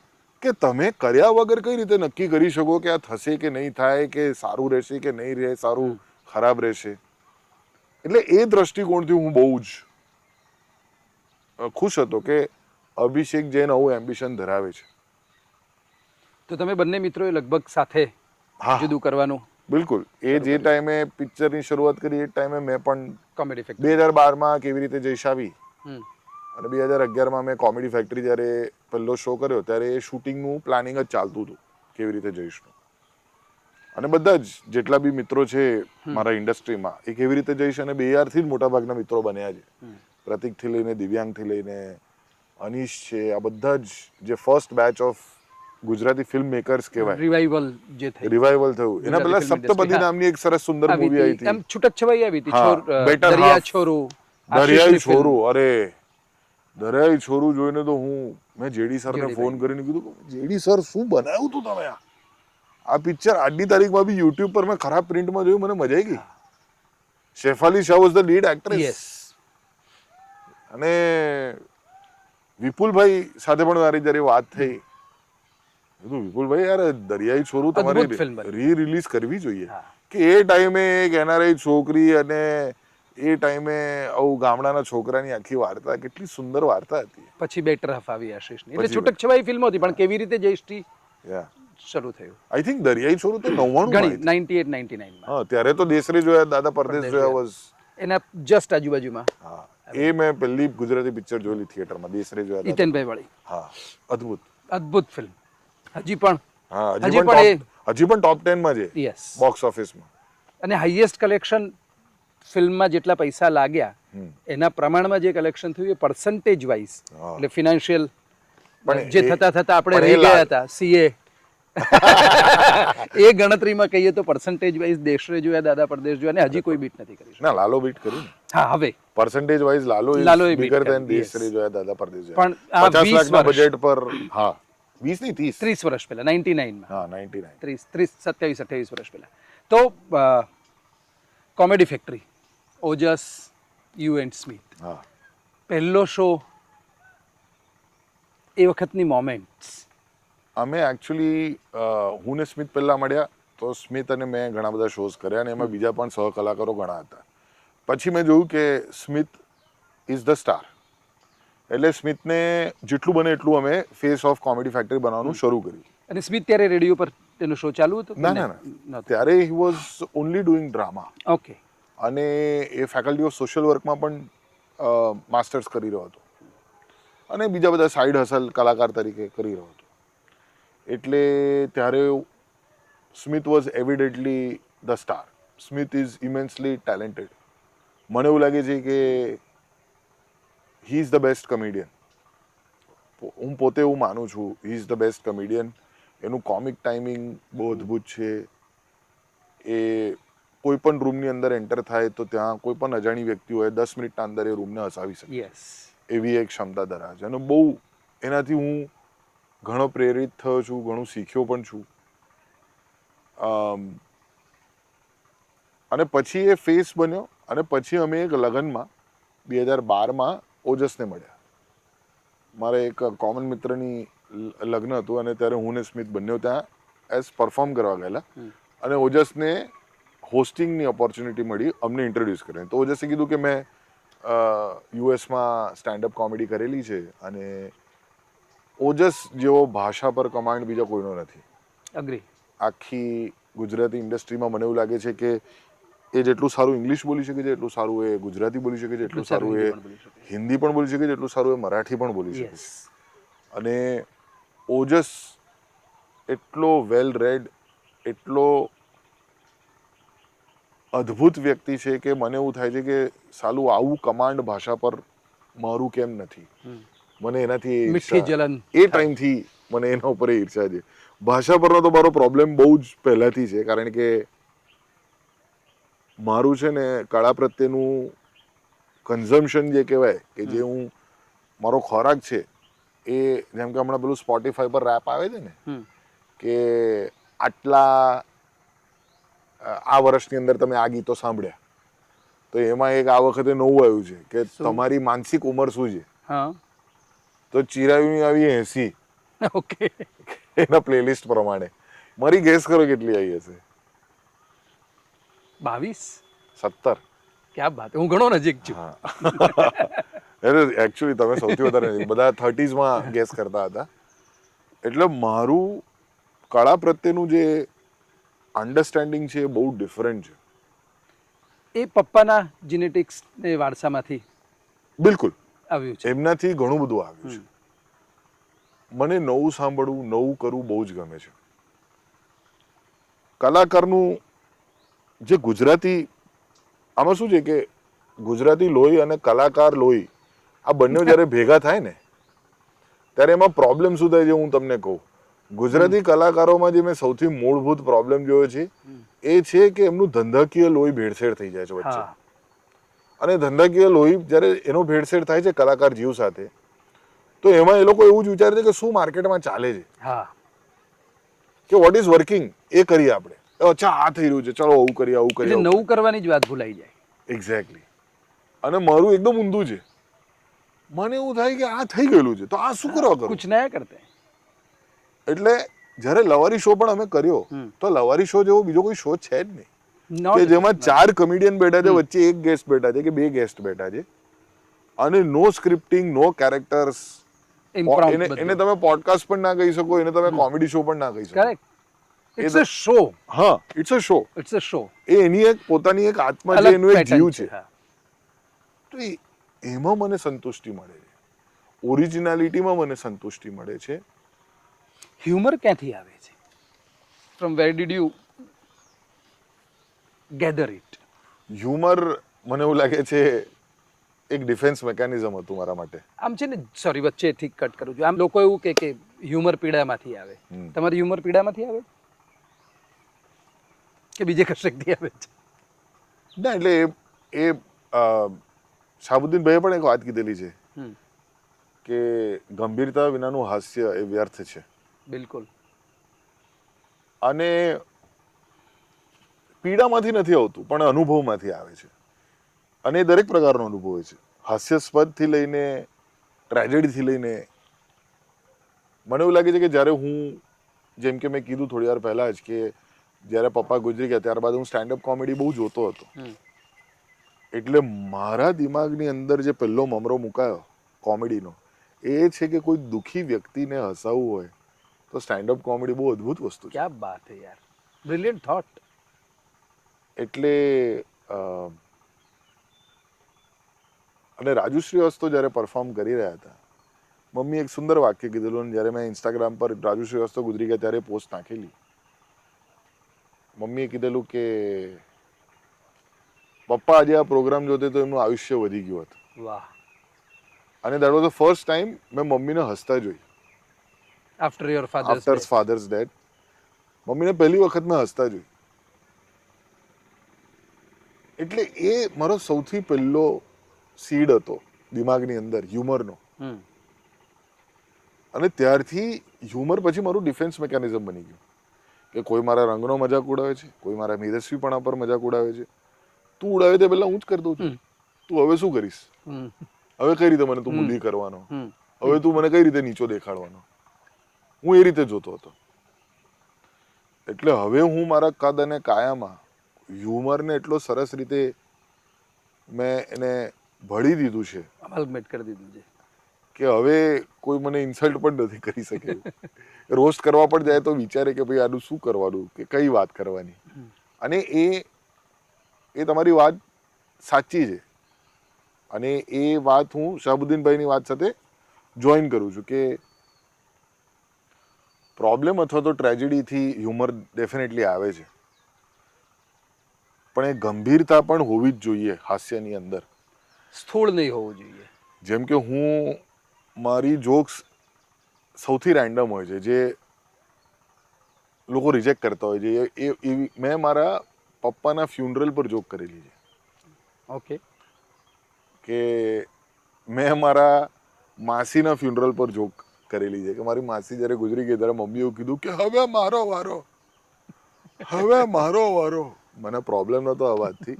મને પ્રોબ્લેમ એ વાતથી હતો કે ત્યારે કોઈએ કશું ના કીધું, એમ બધાએ એગ્રી કરી લીધું એવું લાગ્યું કે હા વેરી છે કૌશિકા. એટલે એ ટાઈપની વાતો હું કરું, લોકોને અજુગતું લાગે કે પોતાના મમ્મી વિશે, માસી વિશે આવી રીતે વાત કરે. પણ એ મારું કોપિંગ મિકેનિઝમ હતું. એ મારું દુનિયાને જોવાનો એ નજરિયો હતો એ ટાઈમે. અને આઈ થિંક હ્યુમર એ જીવનનું SPO3 છે.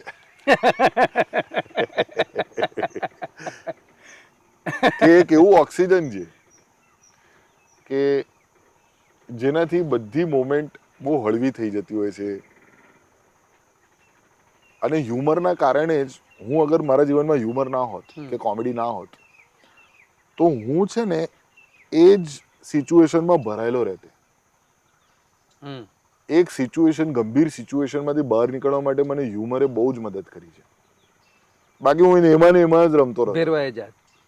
એટલે જેવું તમારું ફેલિયર થાય કે જેવું તમારી ટ્રેજેડી થાય, એમાંથી તરત તમે કેટલા બહાર નીકળો છો એનાથી તમે જજ થશો. કરેક્ટ. કે એનાથી નક્કી થશે કે તમારા અંદર જે પુરુષાર્થ છે, કે તમારા અંદર જે માણસાઈ છે, એ કેટલી કોપિંગ મિકેનિઝમમાં કે રિવાઇવલમાં સક્ષમ છે. હાસ્ય જનરલી લોકો એવું કહેતા હોય છે કે પીડામાંથી અટકે છે, પણ હસતા હસતા રડી પડે ભાઈ માણસ છે, રડતા રડતા હસી પડે ભાઈ માણસ છે, તો આખી દુનિયાને હસાવનાર. હું એવું કહીશ કે હસાવનાર નહીં, ખુશ કરનાર. હસવું એ બહુ સ્થૂળ અર્થમાં લોકો લેવા માંડ્યા છે. હા. You are making them happy, not to laugh, not just to laugh. એને ક્યારે રડવું આવે અને છેલ્લે ક્યારે રડવું આવે? છેલ્લે હમણાં થોડા મહિના પહેલા જ હું રડ્યો હતો. અને જ્યારે હું ટૂર પર હતો ત્યારે એક એવી અંગત મેટર થઈ હતી મારી કે જેમાં હું ઘરે ના હતો અને મને એવું જોતું હતું કે હું મારા પરિવાર સાથે રહું. અને ત્યારે મારા કામ પર પહેલી વખત મને એમ એક પ્રકારની ઘૃણા પણ થઈ કે સાલું આવું કેવું કામ કે મેઇન ટાઈમ પર હું મારા પરિવારના સ્વજનો સાથે સાથે ન રહી શક્યો કે ના. એટલે ઘણી વખત શું છે કે દિલ પર પથ્થર મૂકીને તમારે show must go on. Show must go on, because સામે આટલા બધા ભરચક ઓડિયન્સે રૂપિયા ખર્ચીને આવ્યા છે, તો એમને તમારે ડિસઅપોઇન્ટ નથી કરવા. મને રડવું બહુ જ સહેલાઈથી આવે છે એકચ્યુઅલી, કારણ કે હું પહેલાથી એક તો કલાકાર જીવનો દીકરો છું. પપ્પા બી કલાકાર, હું બી કલાકાર છું, એટલે ઘણું બધું અંદર ઇમોશન્સ ભરાયેલા છે. અને મને સૌથી વધારે રડું ત્યારે આવે કે હું આમ આજે જો અહીંયા આવતો હતો ત્યારે વિદ્યાને ધ્યાનાને જોઈ, ધ્યાનાને સ્કૂલ માટે તૈયાર કરી, એટલે આમ મોટા ભાગે વિદ્યા જ કરતી હોય છે, હું ખાલી એને દમદાટી આપું, ધ્યાના ચલો ધ્યાના ઊભા થઈ જાઓ, ટાઈમ થઈ ગયો છે સ્કૂલે જવાનો, એવી રીતે. ને આઈ એમ ધ લકીએસ્ટ પર્સન, એવું થાય મને ઘણી વાર કે આ બધું તો ઠીક છે, જે પર્પસ છે જીવનનો એ તમે જે જીવો છો એ મારા માટે ઉત્કૃષ્ટ જીવન છે. તમારું અહીંયા સરસ એક જગ્યા તમે જે બનાવી છે મહેનતથી, આટલી સુંદર જગ્યાએ તમે તમારું એક ઘર બનાવ્યું છે, ત્યાં કોવિડ વખતે તમે 15 મહિના વિતાવ્યા. હું આ જીવન જ ઈચ્છું છું. તો બસ જલ્દી જ મળશે તમને આવું જીવન. કે what we manifest is what we achieve. મારે ગંભીર એક્યુઆઈથી દૂર રહીને હા, એક સાદગીનું જીવન જીવવું છે કે જેની અંદર હું ઇન્ડિજિનિયસ જીવન તમારી જેમ જ જીવી શકું છું. એટલે તમે પણ મારા માટે અત્યારે બહુ જ મોટા પ્રેરણા એક આપી રહ્યા છો મને કે નથી આ જેટલી હું દુનિયા, અને હું દુનિયાના લગભગ મેં બધા દેશોમાં ટ્રાવેલ કર્યું. 25 દેશો જોયા છે જીવનમાં, અને સૌથી વધારે વહાલું મને મારું દેશ લાગે. જે પણ પરિસ્થિતિ હોય આ દેશની, સામાજિકથી લઈને આર્થિક સ્થિતિ જે પણ હોય, એ બધી પોલિટિક્સમાં મારે ચર્ચા નથી કરવી, પણ પોતાપણું જે લાગવું જોઈએ એ દરેક વ્યક્તિને પોતાના દેશમાં જ લાગે. એ પછી કઝાકિસ્તાનનો વ્યક્તિ હોય કે પછી એ ઇંગ્લેન્ડનો વ્યક્તિ હોય, તમે બહાર જેટલું બી રહો, મેં જોયું છે લોકો એમની આઈડેન્ટિટી શું છે. મારો એક ખાસ મિત્ર છે ચિરાગ પટેલ કરીને, જે નોર્વેનો સૌથી મોટો સ્ટાર છે અત્યારે વર્ષોથી. Star in terms of?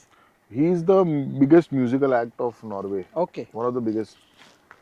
Chirag Rashmikant Patel, અને એનો બેન્ડ મેમ્બર. મારું રાશિ પ્રમાણે નામ રશ્મિકાંત છે. અચ્છા, એવું છે?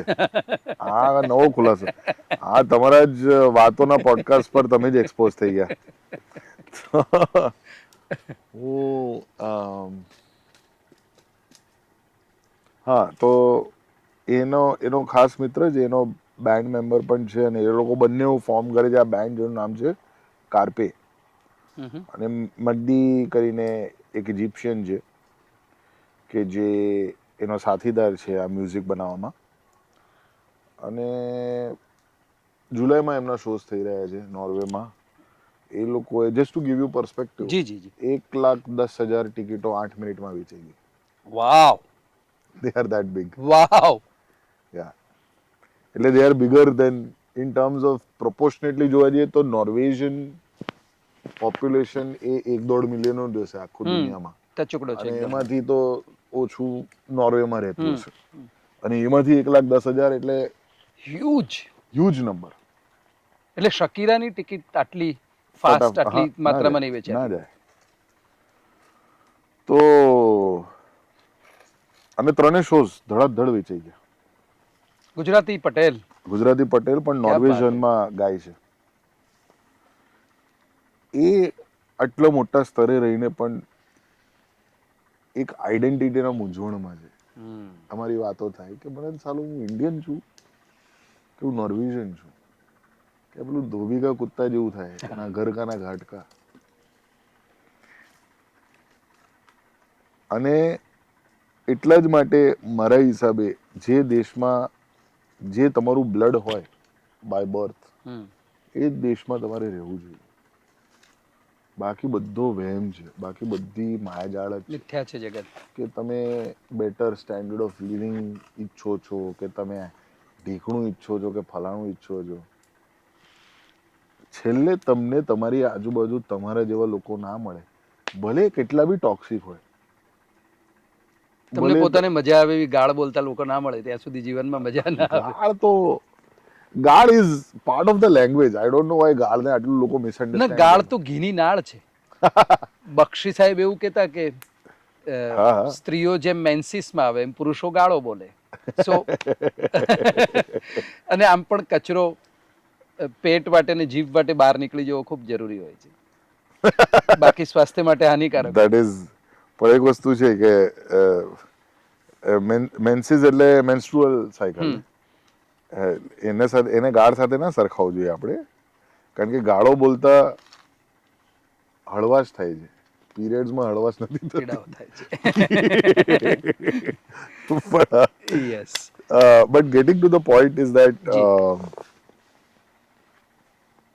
મને આ જ જીવન જોઈએ છે, આવી રીતે સાંજના બેસીને તાપણું કરવાનું ને મારી દીકરી, મારું પરિવાર, મારી આજુબાજુ હોય, મારા પાળેલા 2-3 કૂતરાઓ હોય આજુબાજુ. એ તો તમે ગમે ત્યારે અહીંયા આવીને કરી જ શકો છો. હા. Feel free to come here ના એની પણ મારે ગમે ત્યારે નહીં, મારે દર વખતે એવું કરું. હા પ્લીઝ દરરોજ એવું કરી કરું રાખો. મેં આ શો એકચ્યુઅલી જે શરૂ કર્યો ને એની પાછળનો એક ઇન્ટેન્શન એવો પણ છે કે એ બંને લોકો મિત્રો આવે અહીંયા, રાઈટ.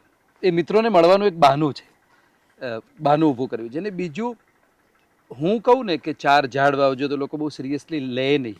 આપણી સોશિયલ કન્ડિશનિંગ એવું છે, પણ van a star talks about it, કોઈ હસ્તી, કોઈ ખમતીધર માણસ આવીને વાત કરે ને કે ઝાડ નહીં કાપવાના તો નહીં કપાય. મનન દેસાઈ એવું કહે કે તમારા કુંડામાં વર્ષે એક ઝાડ તો ઉછેરજો, તો લોકો એને સિરિયસલી લે. પણ હું કે ઝાડ મારા કોઈ દિવસ લોકો કાપતા જ નથી, ઝાડ લોકો કાપતા જ નથી, ઝાડ તો ઓથોરિટીઝ જ કાપે છે. હા લોકોને તો ઝાડ આવે.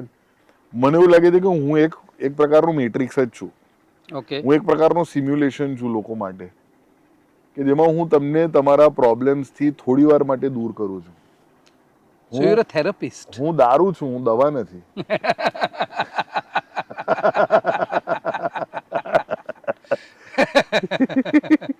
તો ગુજરાતમાં આ દારૂ પર પ્રતિબંધ છે, ક્યારે મનન દેસાઈ પર પ્રતિબંધ આવ્યો?